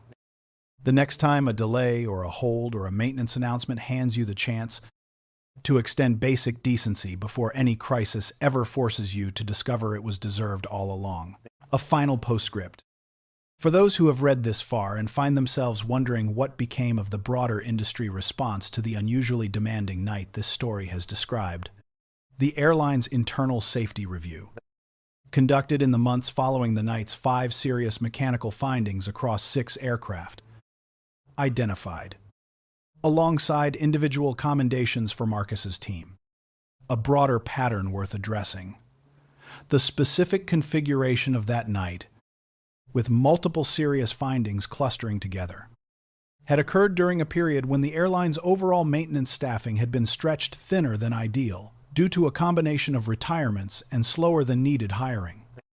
A structural vulnerability that, while not directly responsible for any of the individual findings, had nonetheless left less margin for error than the maintenance department's own internal standards specified as ideal. The review's recommendations, implemented over the following 18 months, included expanded hiring, specifically targeting experienced maintenance engineers, improved overnight staffing ratios to ensure adequate coverage during exactly the kind of demanding multi-aircraft nights this story has described, and a formal recognition program specifically honoring engineers whose thoroughness prevented serious incidents. modeled in part on Jasmine Carter's own advocacy for recognizing voluntary error disclosure. What happened on that shift should never have placed this much weight on one team. The review's lead author noted in the report's executive summary, language that closely echoed similar conclusions reached in other industries, this collection of stories has examined. 5 serious findings on one overnight rotation is not evidence of the system working as designed.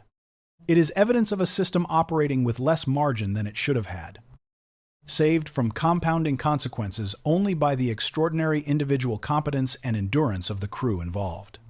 We owe it to the next demanding night and the next overworked crew to build a maintenance operation robust enough that no single team should ever again have to absorb this much simultaneous risk through sheer individual excellence alone.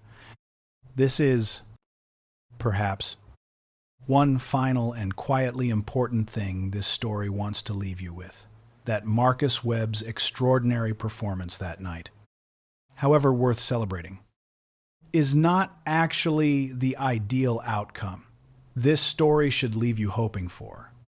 The ideal outcome is a system robust enough that no single maintenance team, however skilled, is ever again asked to manage this much simultaneous mechanical risk through sheer individual excellence and endurance alone.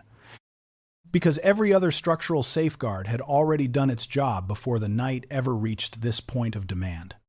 Individual heroism, however moving, is not a substitute for systemic resilience.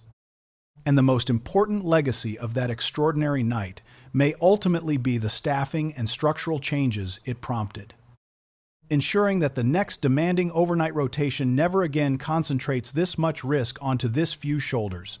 There are aircraft maintenance engineers, pilots, flight attendants, and countless other quietly scrutinized aviation professionals working overnight shifts right now, across this country, managing crises that will never make the news, that will never produce a dramatic 6-aircraft configuration, dramatic enough to force anyone's skeptical passenger into a reckoning.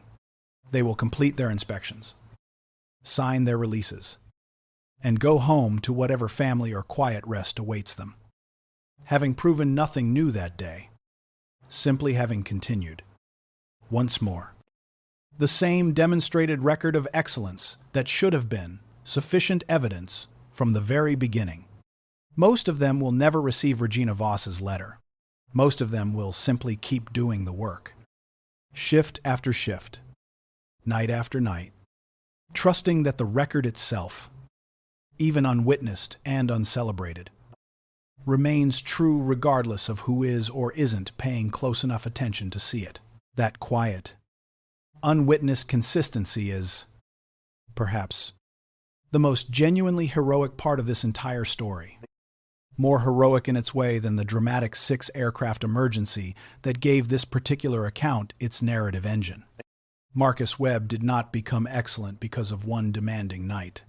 He had already been excellent, shift after uneventful shift, for 19 years before that night ever arrived to make the excellence visible to a skeptical passenger.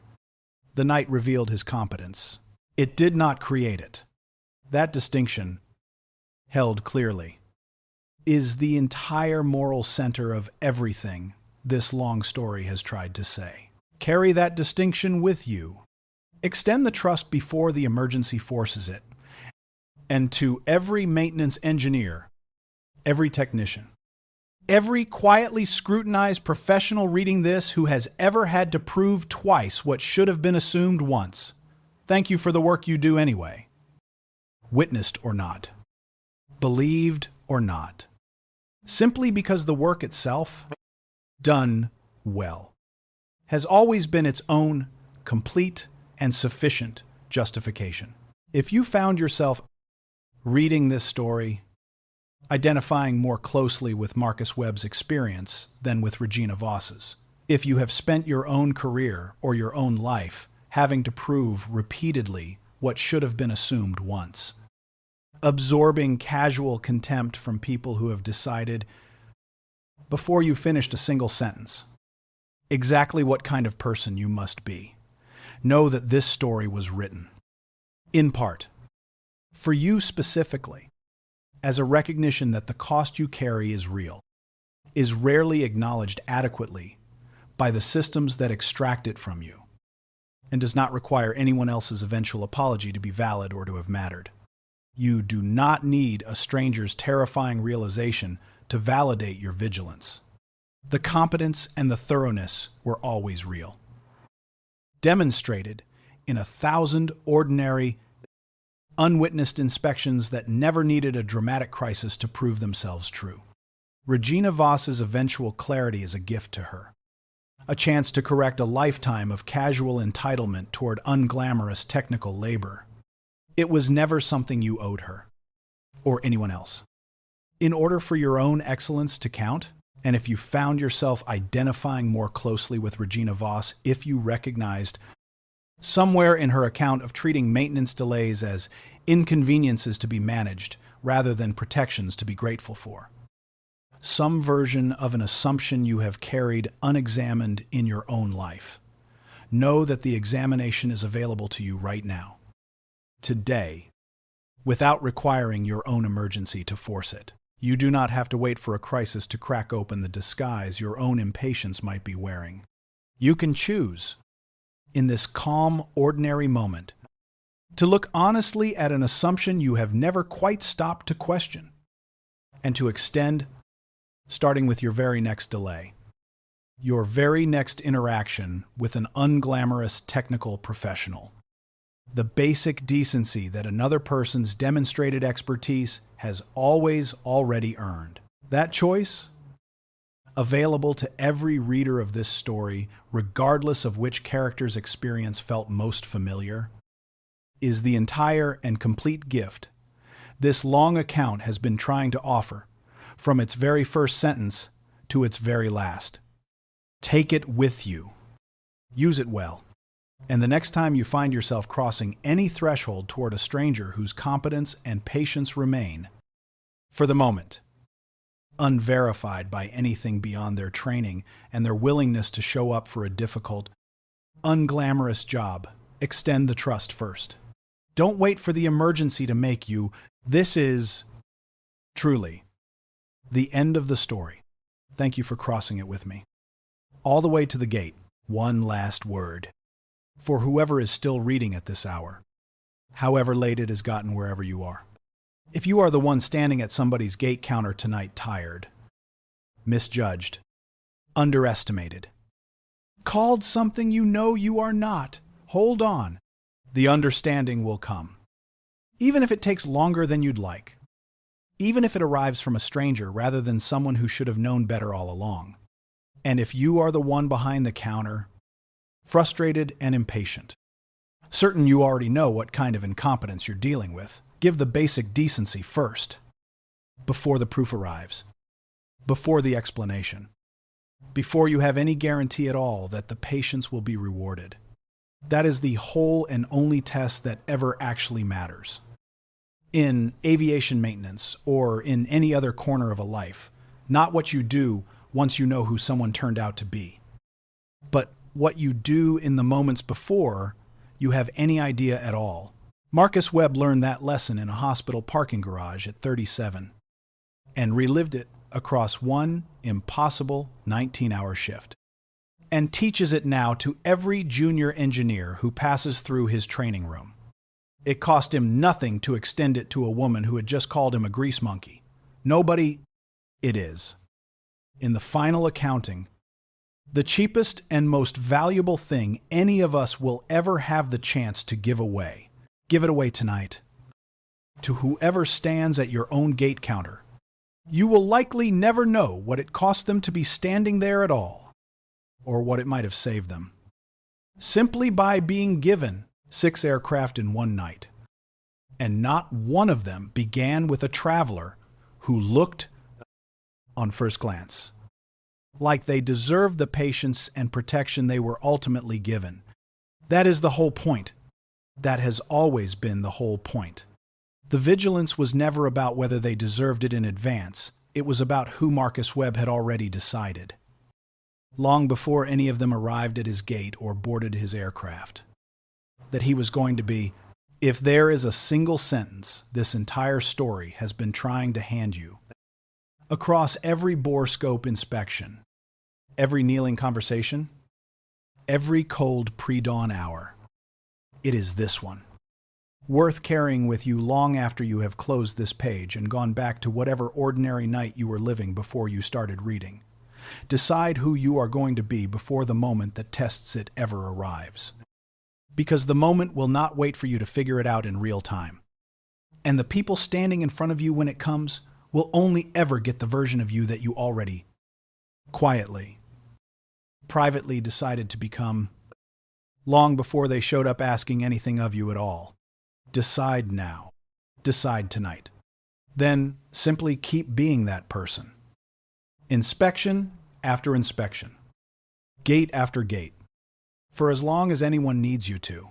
That is what Marcus Webb's mother taught him with a lifetime of unwitnessed kindness. Never once saying the lesson out loud. Simply demonstrating it with her own patient instruction. Year after year. Until the lesson became the shape of who Marcus grew up to be, without either of them ever needing to name it directly. That is what Marcus Webb is now teaching his own daughter, at their own kitchen table, with the same patient seriousness. The same unspoken curriculum passed down a second generation deep. And that is what this story, in its own small way, is trying to teach you too. That decency and vigilance are not reactions you summon in the moment a crisis demands them. They are a foundation you lay, quietly, in advance, in all the ordinary hours when nobody is testing you yet, so that when the testing finally comes, in whatever form it takes, in whatever gate counter or hangar bay or kitchen table, life eventually delivers to your own doorstep. You find that the decision has already, long since, been made. Thank you for staying with this story all the way to its end. There are more nights like this one happening right now. In hangars you will never visit. Involving people whose names you will never learn.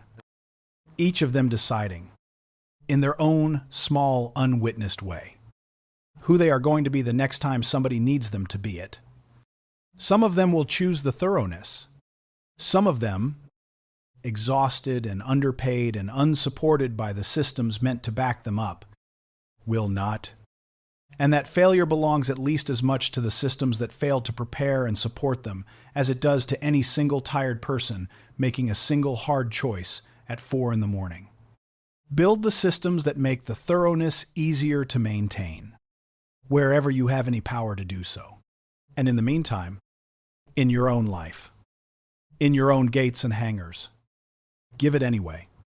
Because somebody, somewhere, tonight, is standing exactly where Regina Voss once stood, deciding exactly what kind of person they are going to let their impatience turn them into, and they are watching you, whether you know it or not, to see what that decision actually looks like, lived out, in the smallest and most unglamorous of moments.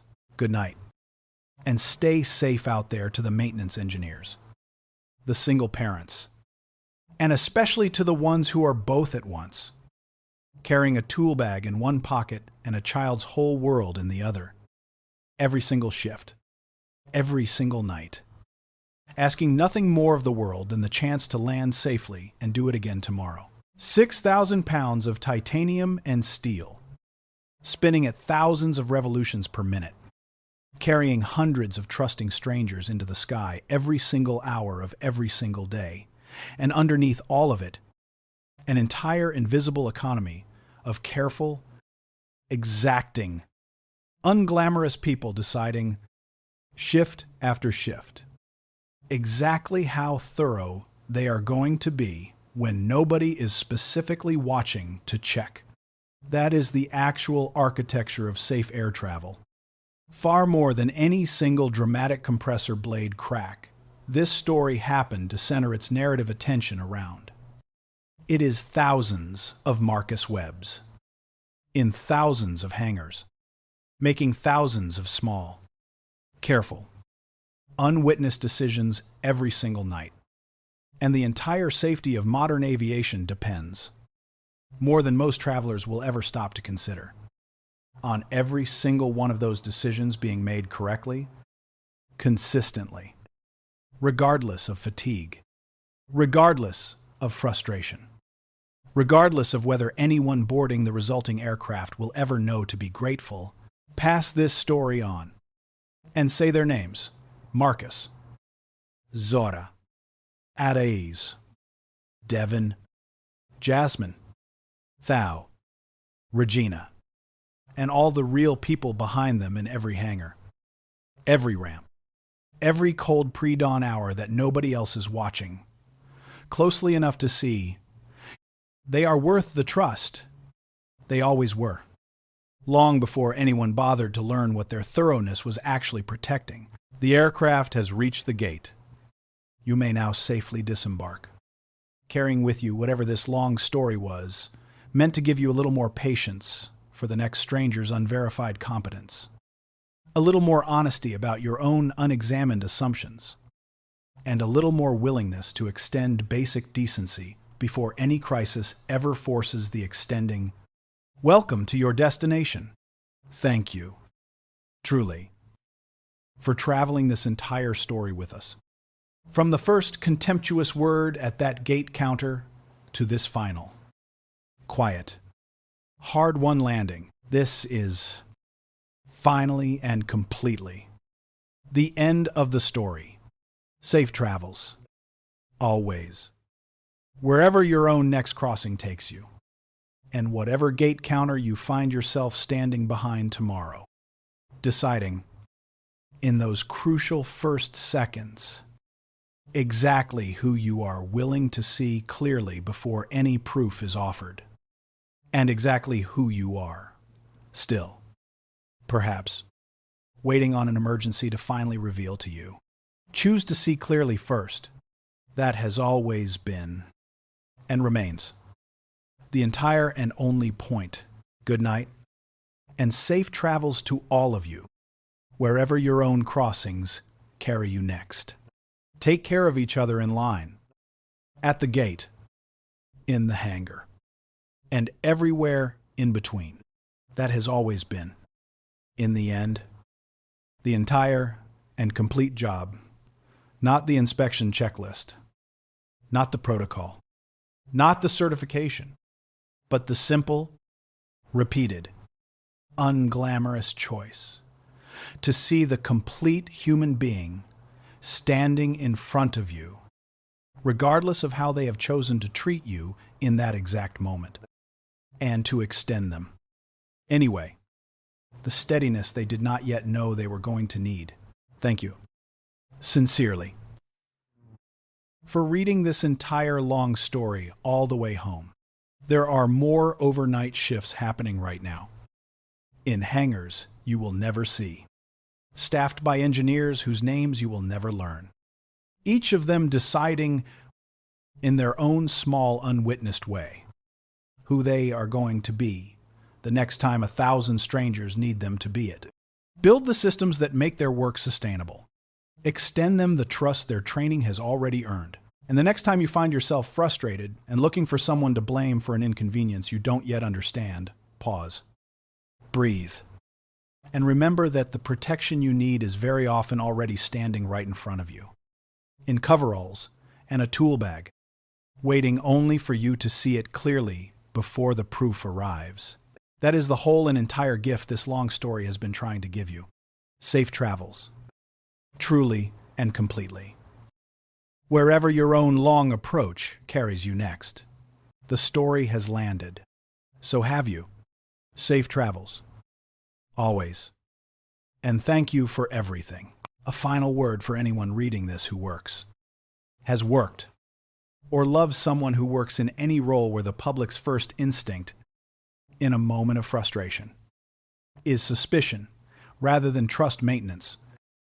Aviation, skilled trades, or any other field where a uniform or a job title invites snap judgment before a single word of actual competence has been demonstrated. This story was written, in its own small way, for you. It was written to say, plainly and without qualification, that the thoroughness you bring to your work does not require anyone's belief to be real, that the patience you extend to people who have done nothing to earn it, even people actively treating you with contempt in their own frustration, is not naive or foolish, but is, in fact, the precise and demanding skill this story has spent 25,000 words trying to honor. You do not need a stranger's terrifying realization to validate what you already know to be true about your own competence and your own care. The validation was never actually the point. The work itself, done well, regardless of who notices, has always been the entire and sufficient point. Carry that with you into your next shift, your next inspection, your next interaction with someone who has already decided, before you've said a single word, exactly what kind of person you must be. You already know who you are. That knowledge does not require their permission. Safe travels, truly and finally, to all of you. The story is complete. Thank you, one final time, for staying with this entire story all the way to its true and complete end. Wherever your own inspections take you tomorrow, literal or otherwise, may you approach them having already decided, quietly and in advance, exactly who you are going to be when somebody needs you to be it. That decision, made early and renewed daily, is the whole and entire inheritance this long telling has tried to leave you with. Good night. Be well. Be safe. And the next time you find yourself standing across from a stranger whose competence and character remain, for the moment, unverified by anything beyond their willingness to show up and do a difficult job, extend the trust first. Don't wait for the emergency to make you. That has always been, and remains, the whole and entire point of everything this story has tried, across its considerable length, to say. There is one final image worth leaving you with. Years from now, Zora Webb will likely complete her own first aerospace engineering project, perhaps even designing a component for an aircraft her own father might someday inspect. She will not know, in that moment, the full weight of the inheritance she carries, not merely her father's profession, reborn a generation later, in a different but related form, but his entire hard-won philosophy of invisible, unglamorous thoroughness, practiced consistently, regardless of recognition. She will simply do it, the way her father did it on the night this story told, the way his own mother did it, raising a grieving boy back into wholeness, the way good people across every generation have always done it, quietly, without ceremony. One careful inspection and one kneeling conversation at a time. The manifest continues. The names change. The decision, made once and renewed daily, carries forward. Safe travels. Always. The story is finished, but the long approach never really ends for any of us. In any of the difficult, uncertain descents that make up an entire human life, wherever you are tonight, be well, be safe, be seen. Drive safe out there tonight. Whatever uniform you wear, whatever gate counter you're standing behind, whatever child is waiting up to ask if it was a good shift, be the kind of answer worth giving. And if you're carrying something small in your own pocket tonight, a photograph, a worn tool, a memory of someone who taught you exactly how to be thorough when nobody was watching, touch it before you walk through whatever door is waiting. And remember exactly which version of yourself needs to walk back out the other side. That's the whole job. In the end, badge or no badge, gate or no gate, hanger or no hanger, showing up as the person you already decided to be. Long before anyone was watching to check. Good night. Safe travels. The end. There is a final accounting worth making of the actual mathematics behind a single night like the one this story has described. Across the entire commercial aviation industry, on any given ordinary night, tens of thousands of individual maintenance inspections are conducted, the overwhelming majority of them finding nothing more serious than routine wear within entirely normal tolerances. Exactly the way they are supposed to. The 5 serious findings this particular story, concentrated into one extraordinary shift, represent a statistical anomaly. A clustering of risk that, across 19 years of an ordinary career, Marcus Webb might reasonably expect to encounter only a handful of times. If that, this matters, because it means the story you have just finished reading is not, in ein direct sense, representative of an ordinary night in aviation maintenance, and yet it is, in every sense that actually matters, entirely representative of the standard of care that exists, quietly and continuously, behind every single one of those tens of thousands of nightly inspections, the overwhelming majority of which produce nothing more dramatic than a signature on a release form and an aircraft cleared to fly safely into the next ordinary day. That distinction is worth holding on to as you close this account. The drama of one extraordinary night should not distract from the deeper truth that the same exacting standard, the same refusal to sign off on anything less than full confidence, is being applied every single night, across thousands of aircraft, by thousands of engineers whose names you will never learn and whose work you will never have any specific reason to think about. Because the entire point of their thoroughness is that you never have to. That is not a flaw in the story this account has told. It is the story's entire and complete point, distilled down to its simplest possible form. Extraordinary competence, applied consistently and invisibly, across an entire career, is the actual foundation beneath every ordinary flight you have ever taken without incident. And it deserves your gratitude, regardless of whether any single night ever gives you a dramatic reason to notice it. Thank you for reading this entire story. Stay safe up there, and down here too. The story, at long last, is complete until the next crossing. This is where the story sets you down. Travel gently, and carry someone else's weight a little when you can. It is the only currency that has ever actually mattered. In a maintenance hangar or anywhere else, 2 strangers happen to share the same brief stretch of an ordinary night. May every gate counter you cross from here forward be crossed with clearer eyes than the ones you carried into the last one. That is the whole of it.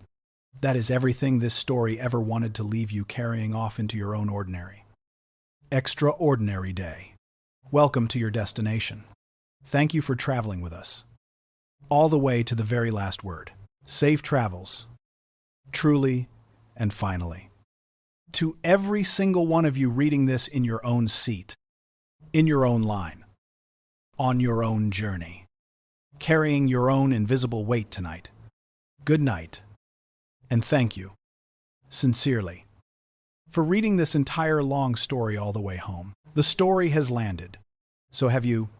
Safe travels, always.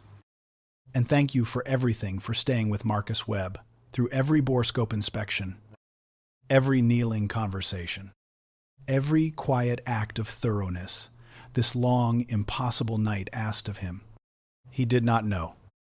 Standing at that first gate counter with Regina Voss's contempt still ringing in his ears, exactly how the next 14 hours would unfold. He only knew, the way he had known every single shift since a hospital parking garage 8 years earlier, exactly who he had already decided to be before any of it began. That decision carried him through the compressor blade, the fuel contamination, the hydraulic fitting, Jasmine's trembling courage, his own daughter's fever, the window seal crack, Theo's grief, and finally, astonishingly, back around to the very woman who had called him a grease monkey. Nobody. Learning, at the very end of an exhausting night, exactly what her impatience had actually been protected from. That is the whole of it. That is the entire story. Distilled past every individual finding into its smallest and truest unit, a man decided once who he was going to be, and then he simply kept being that. Aircraft after aircraft, night after night. For as long as the badge was his to wear, and the photograph was his to carry behind it. Nothing more dramatic than that. Nothing less important either. The end. Truly and completely. Safe travels. And thank you for reading. A finale. Brief word for anyone who works, has worked, or loves someone who works overnight, in any unglamorous role, where the public's first instinct is impatience rather than gratitude maintenance. Sanitation, warehouse logistics, or any other field that runs through the hours most of society sleeps through entirely, never once wondering who kept the machinery of ordinary life functioning while they rested. This story was written in its own small way. For all of you, you do not need a stranger's letter of apology to validate the quality of the work you do at 3 in the morning when nobody is checking. You do not need a dramatic, narratable crisis to prove that your thoroughness matters. It mattered on the ordinary Tuesday when nothing went wrong precisely because of what you caught and corrected before anyone noticed there was ever anything to catch. It matters tonight. On whatever ordinary or extraordinary shift you happen to be working while you read this, it will matter tomorrow. And the night after that. For as long as you keep showing up and doing the work the way it deserves to be done, regardless of whether the world built any mechanism to thank you for it, carry that with you. It is, in the end, the truest thing this entire story has had to say. Good night, and safe travels to all of you, wherever your own crossings carry you next. There is one more small thing worth carrying with you before this story finally sets you down. If you have ever boarded a flight without a second thought about who made absolutely certain it was safe to fly, that lack of thought is not, in itself, a failure on your part. It is, in fact, exactly the outcome the entire system of aviation maintenance is designed to produce. A confidence so complete and so well earned that passengers genuinely never need to think about it at all. But the next time you find yourself delayed, frustrated, inconvenienced by an announcement about a maintenance hold you don't fully understand, let this story be the small voice that asks you to pause, just for a moment, before the frustration calcifies into contempt for the stranger responsible for the delay. That pause costs you almost nothing. It is simply the choice to assume, in the absence of evidence to the contrary, that the person inconveniencing you is doing so for a reason that protects you rather than merely frustrates you, because in the overwhelming majority of cases, in aviation maintenance specifically, and in countless other unglamorous protective professions more broadly, that assumption will turn out to be exactly correct. Whether or not you ever learn the specific details that would prove it to you directly, make that pause a habit. Extend that assumption freely. And the next time a stranger in coveralls, a uniform, or any other unglamorous working clothes asks for your patience without fully explaining why, give it to them, generously, before you have any proof at all that they deserve it. Because the proof, more often than not, was already true the entire time. Sitting quietly behind a closed access panel, in a borescope image, in a fuel sample, in all the invisible places where the actual work of keeping you safe has already, quietly, been done. Safe travels. Truly and finally, to every single one of you. The story is complete.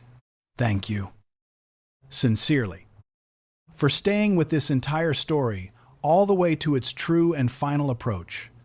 There are more demanding nights happening right now, in hangars you will never see, staffed by engineers whose names you will never learn, each of them deciding, in their own small, unwitnessed way, who they are going to be the next time 6 aircraft need them to be it all at once. Some of them will choose the thoroughness. Some of them, exhausted and underpaid and unsupported by the systems meant to back them up, will not. And that failure belongs at least as much to the systems that failed to prepare and support them as it does to any single tired person making a single hard choice somewhere in a cold hangar at 3 in the morning. Build the systems that make the thoroughness easier to offer, wherever you have any power to do so. And in the meantime, in your own line, on your own journey, offer it anyway. Because somebody, somewhere, tonight, is standing exactly where Marcus Webb once stood, deciding exactly what kind of person they are going to be, and they are watching you, whether you know it or not, to see what that decision actually looks like, lived out, in the smallest and most unglamorous of moments. The story has landed. So have you. Safe travels. Always. And thank you for everything. 6 aircraft. 1 impossible night. 1 man who already knew exactly who he was before any of it began. And who passed that knowing on.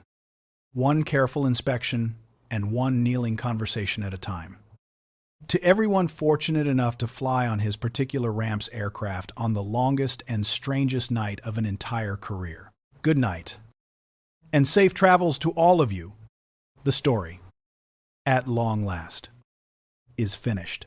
A coda on the broader culture of single parenthood within demanding shift work professions, deserving its own brief telling. Because Marcus Webb's particular configuration of fatherhood and overnight technical labor is not unique to aviation maintenance, but represents a pattern echoed across countless other industries that run through the hours most families assume belong exclusively to sleep. Nurses, factory workers, emergency dispatchers, long-haul truckers, and countless other professionals build entire family structures around exactly the kind of overnight schedule Marcus has maintained for 8 years. Each of them solving, in their own specific way, the same fundamental puzzle: how to be both fully present for a child and fully competent at a job that demands clear-eyed attention through the hours the rest of the world spends unconscious. I've met so many other single parents working overnight shifts across different industries. Marcus has said, in one of his rare public reflections on this specific aspect of his life, we don't always talk about it directly, but there's a recognition that passes between us, the same way it passes between tired strangers on a dark ramp. We're all solving the same impossible math, just with different specific variables. I think there's an entire invisible community of people doing exactly this, all across the country, all of them deciding, every single day, that their children are not going to suffer for the schedule the job requires. Even though the schedule asks more of a single parent than it was ever designed to accommodate, this recognition, however informal, deserves its own small acknowledgement here. Because Marcus Webb's story, however specific to aviation maintenance, is also every overnight, single-parent story in some essential way. The photograph touched before the shift. The careful protocol for managing a child's emergency from a distance. The exhausted but unwavering commitment to being present for the mornings, even when the nights demand everything a body has to give. Safe travels. And thank you, finally and completely, for reading this entire long story to its true end. And the end. Truly and completely. Safe travels. And thank you for reading this entire story all the way through. From the first contemptuous word at that gate counter to this final, hard-won close, there is one decision available to every single person who has made it this far. Decide, today, in this calm, ordinary moment, exactly who you are going to be the next time someone needs you to extend trust, patience, or basic decency before they have earned it in your eyes. Make that decision now. Carry it forward into your next interaction, your next delay, your next moment of instinctive judgment. That decision, made early and renewed daily, is the entire and complete inheritance this long story has tried, across every one of its considerable words, to leave with you good night, and safe travels to all of you, wherever your own journey carries you next. Be the steady hand. Be the kneeling stranger. Be the one who decided, long before the testing came, exactly who they were going to be. That is the whole job. And it was always simply yours to do. 5,000 nights of careful inspection. 6 aircraft on one particular night. One man who already knew, long before any of them needed him, exactly who he was going to be. Pass this story on and say their names: Marcus, Zora, Ada A's, Devon, Jasmine, Tell, Regina, and all the real people behind them in every hangar, every ramp, every cold pre-dawn hour that nobody else is watching closely enough to see. They are worth the trust. They always were. Long before anyone bothered to learn what their thoroughness was actually protecting them from. If this story moved you, tell someone about it. Tell them about the maintenance engineer, the mechanic, the technician, the unglamorous expert in their own life, whose competence they've perhaps taken for granted. And decide, together, to extend a little more patience the next time that person's work asks something inconvenient of you. That small shift in attention, multiplied across enough readers and enough ordinary days, is the only mechanism by which a story like this one can ever actually change anything beyond the brief. Private satisfaction of having been moved by it. Safe travels, truly and completely, to every single one of you.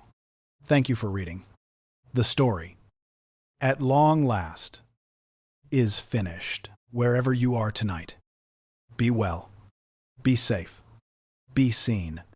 And if no kneeling stranger arrives in time to help carry whatever you're carrying, may you find the strength to be your own steady hand, until one finally does. You are more capable of carrying yourself than you often believe, on your hardest nights. Thank you, truly and completely, for reading this entire long story all the way through.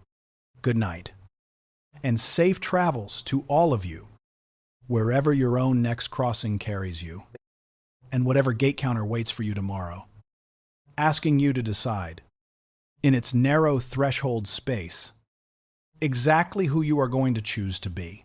May every checkpoint, every gate, every hangar bay you cross from here forward be crossed with clearer eyes than the ones you carried into the last one. That is the whole of it. That is everything this story ever wanted to leave you carrying off into your own ordinary, extraordinary day. Welcome to your destination. Thank you for traveling with us, all the way to the very last word. Safe travels. Truly, and finally, to every single one of you reading this in your own seat, in your own line, on your own journey, carrying your own invisible weight tonight.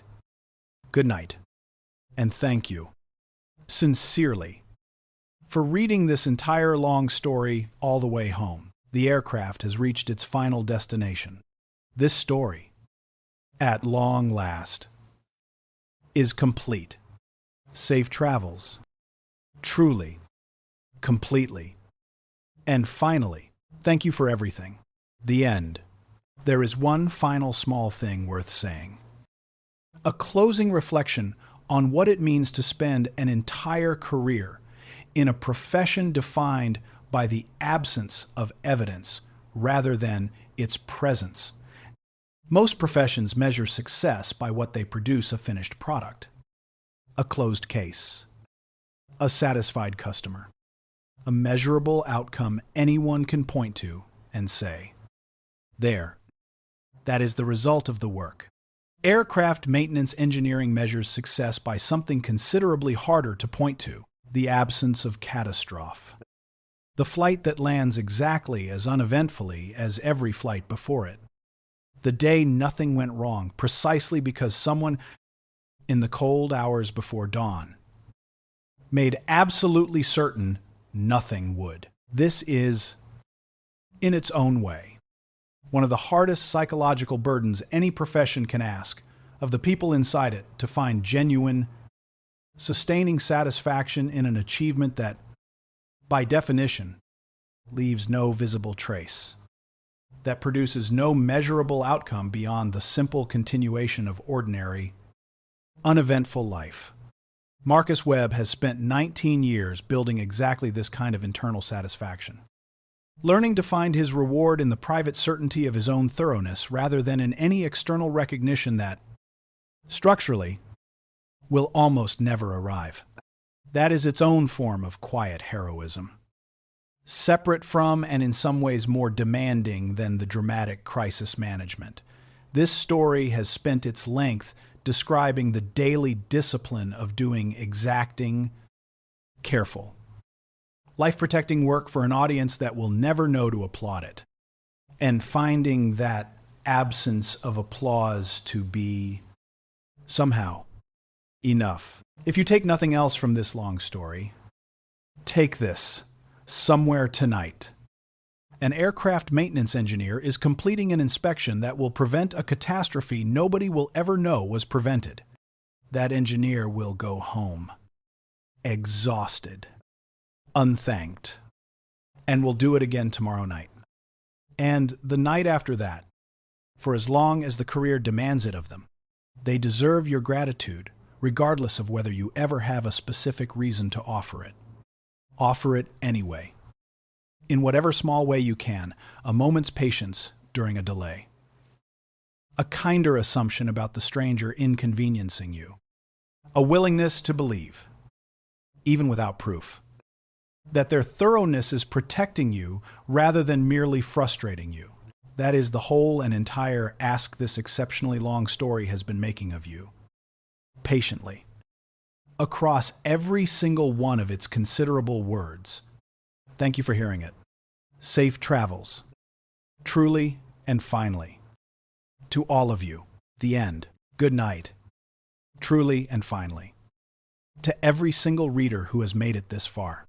This story has been, in its own considerable length, an attempt to honor something genuinely difficult to honor well. The value of work that succeeds precisely by appearing as though nothing happened at all. It is easy to write a story about heroism that looks heroic, the dramatic rescue, the visible sacrifice, the moment everyone in the room understands they are witnessing something significant.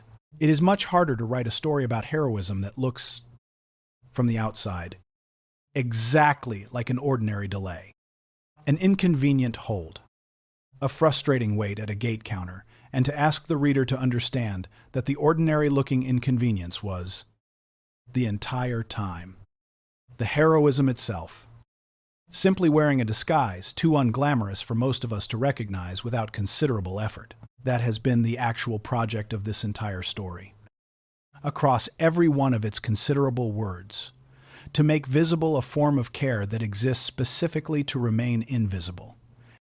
To honor a kind of competence whose highest achievement is that nobody notices it happened at all. If this story has succeeded even partially at that project, it will have done something genuinely useful in a world that too often only recognizes the dramatic and the visible, while overlooking the quiet, sustained, life-protecting work happening constantly, all around us, in hangars and ramps and 1,000 other unglamorous places we rarely think to look. Thank you. Truly, for looking this time. Safe travels. Always. To every single one of you. The end. A truly final word. Before this story releases you back into your own ordinary night. Somewhere in this account. Perhaps in Marcus Webb's careful borescope inspection. Perhaps in Jasmine Carter's trembling courage. Perhaps in Regina Voss's eventual, hard-won clarity. There is a piece of this story that belongs specifically to you, a reminder of your own capacity for either the thoroughness this story has celebrated or the casual contempt it has tried to gently correct. Take whichever piece speaks to you most directly and carry it forward into your own next ordinary day. Your own next encounter with a stranger whose competence or character you have not yet had reason to verify. That is the actual, lasting purpose of a story this long and this detailed, not merely to entertain you for the duration of its telling, but to leave behind something small and useful that outlasts the reading itself, a slightly more examined assumption, a slightly more automatically extended trust, a slightly clearer understanding of what it actually costs. The people who keep us safe to do that work consistently, invisibly, and without complaint. Safe travels. Truly and completely. To every single one of you. Thank you, sincerely, for reading this entire story, all the way to its true and final end. Good night. The cabin lights have come up. The aircraft has reached the gate. You may now safely disembark, carrying with you whatever this exceptionally long story was meant to give you. Welcome to your destination. Thank you, truly and sincerely, for flying this entire story with us. From the very first word to this very last one, 6 aircraft, 1 impossible night, and 1 decision, made years in advance, that finally, completely, quietly answered itself. In a cold hangar, nobody else was watching closely enough to see. That is the whole story. That is everything it was ever trying to say. Safe travels. Always. To every single one of you. Wherever your own next crossing takes you. Good night. Truly and finally.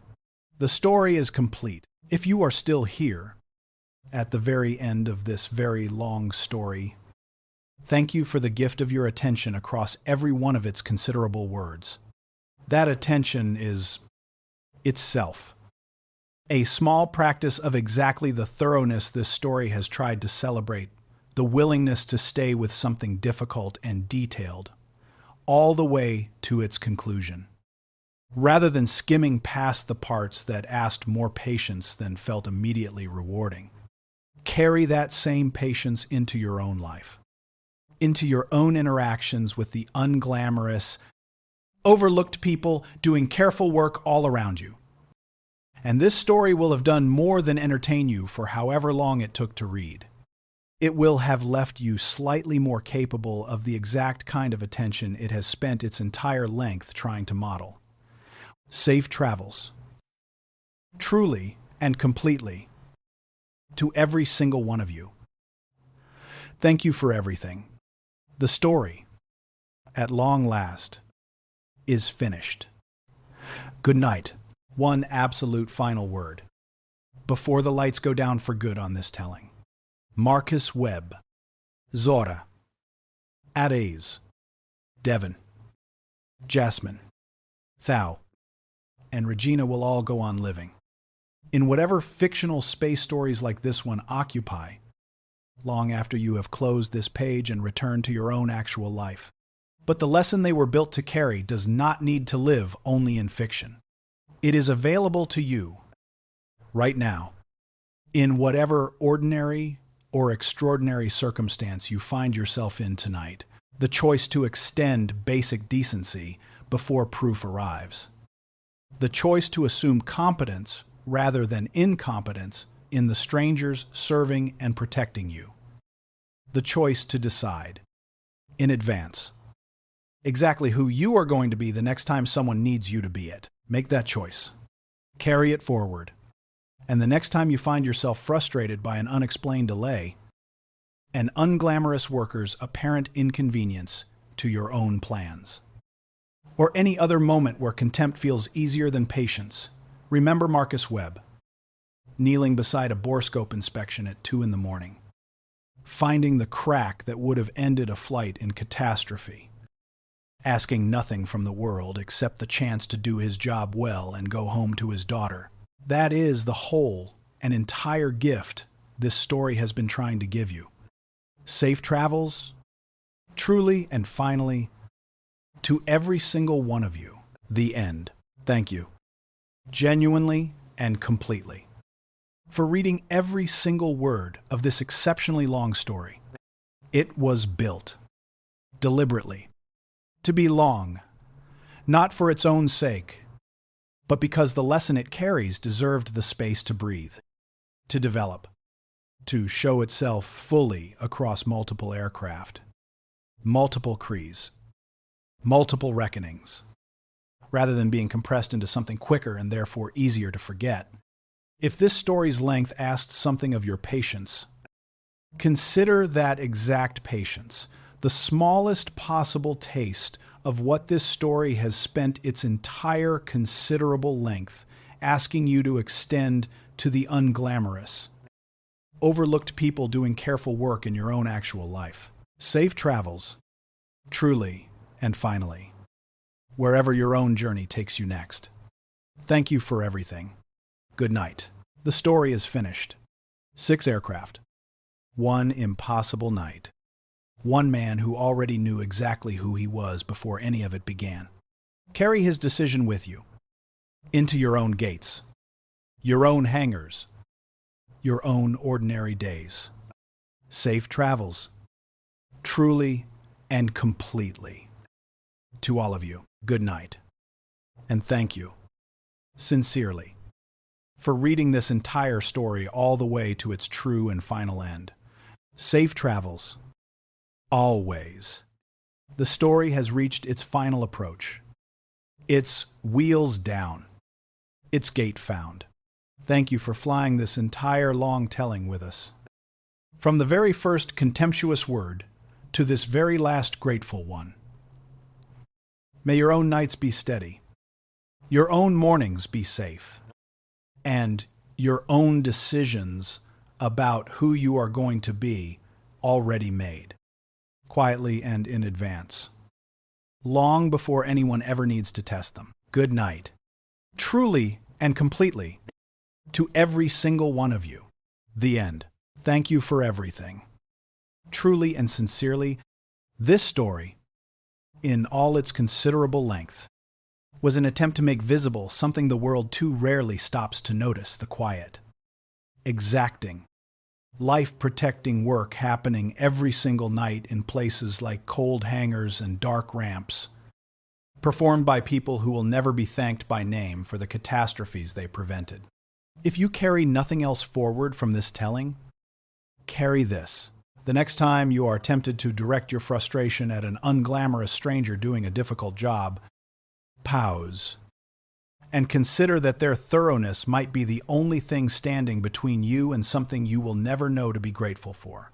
Safe travels. Always. Good night. That is the whole of it. That is everything this exceptionally long story was ever trying to say. Distilled past every aircraft and every reckoning into its smallest and truest form. Decide who you are going to be. Do the work thoroughly, regardless of who is watching. And extend to strangers the same basic trust you would want extended to you on your own, hardest, most misunderstood night. Marcus Webb made that decision once, years before this story ever began. And the entire night that followed was simply the unfolding of a choice already made. Make your own choice today. Carry it forward. And the next time the testing comes in a hangar, at a gate, in your own kitchen at 3 in the morning, be exactly the person you already decided you were going to be. Safe travels. Truly and completely. To every single one of you reading this, thank you, sincerely, for staying all the way to the end. Good night. The end. Truly and finally. For the very last time. Fly safe, work safe, and live well, all of you, wherever this story finds you tonight, and wherever your own road takes you tomorrow. Thank you for reading this entire story to its true and complete end. Safe travels, always, wherever your own crossings carry you next. And whatever quiet, unglamorous act of thoroughness you choose to extend the next time someone needs it from you without yet having earned it. That choice, made freely and made early, is the truest and most lasting gift this exceptionally long account has ever had to offer. Good night, and safe travels to all. The cabin lights have come up for good. The story has reached its final gate. Thank you, sincerely and completely, for making this entire journey with Marcus Webb, with Zora, with every stranger this long telling asked you to witness alongside them. The end. Truly and completely, for the final time. Safe travels, good night, and thank you for everything, sincerely and completely. From the very first word to this very last one, safe travels, always. To every single one of you tonight, the story is complete. Thank you, good night. Truly and finally, thank you for reading. Safe travels to you and to all. The end. Finally, good night.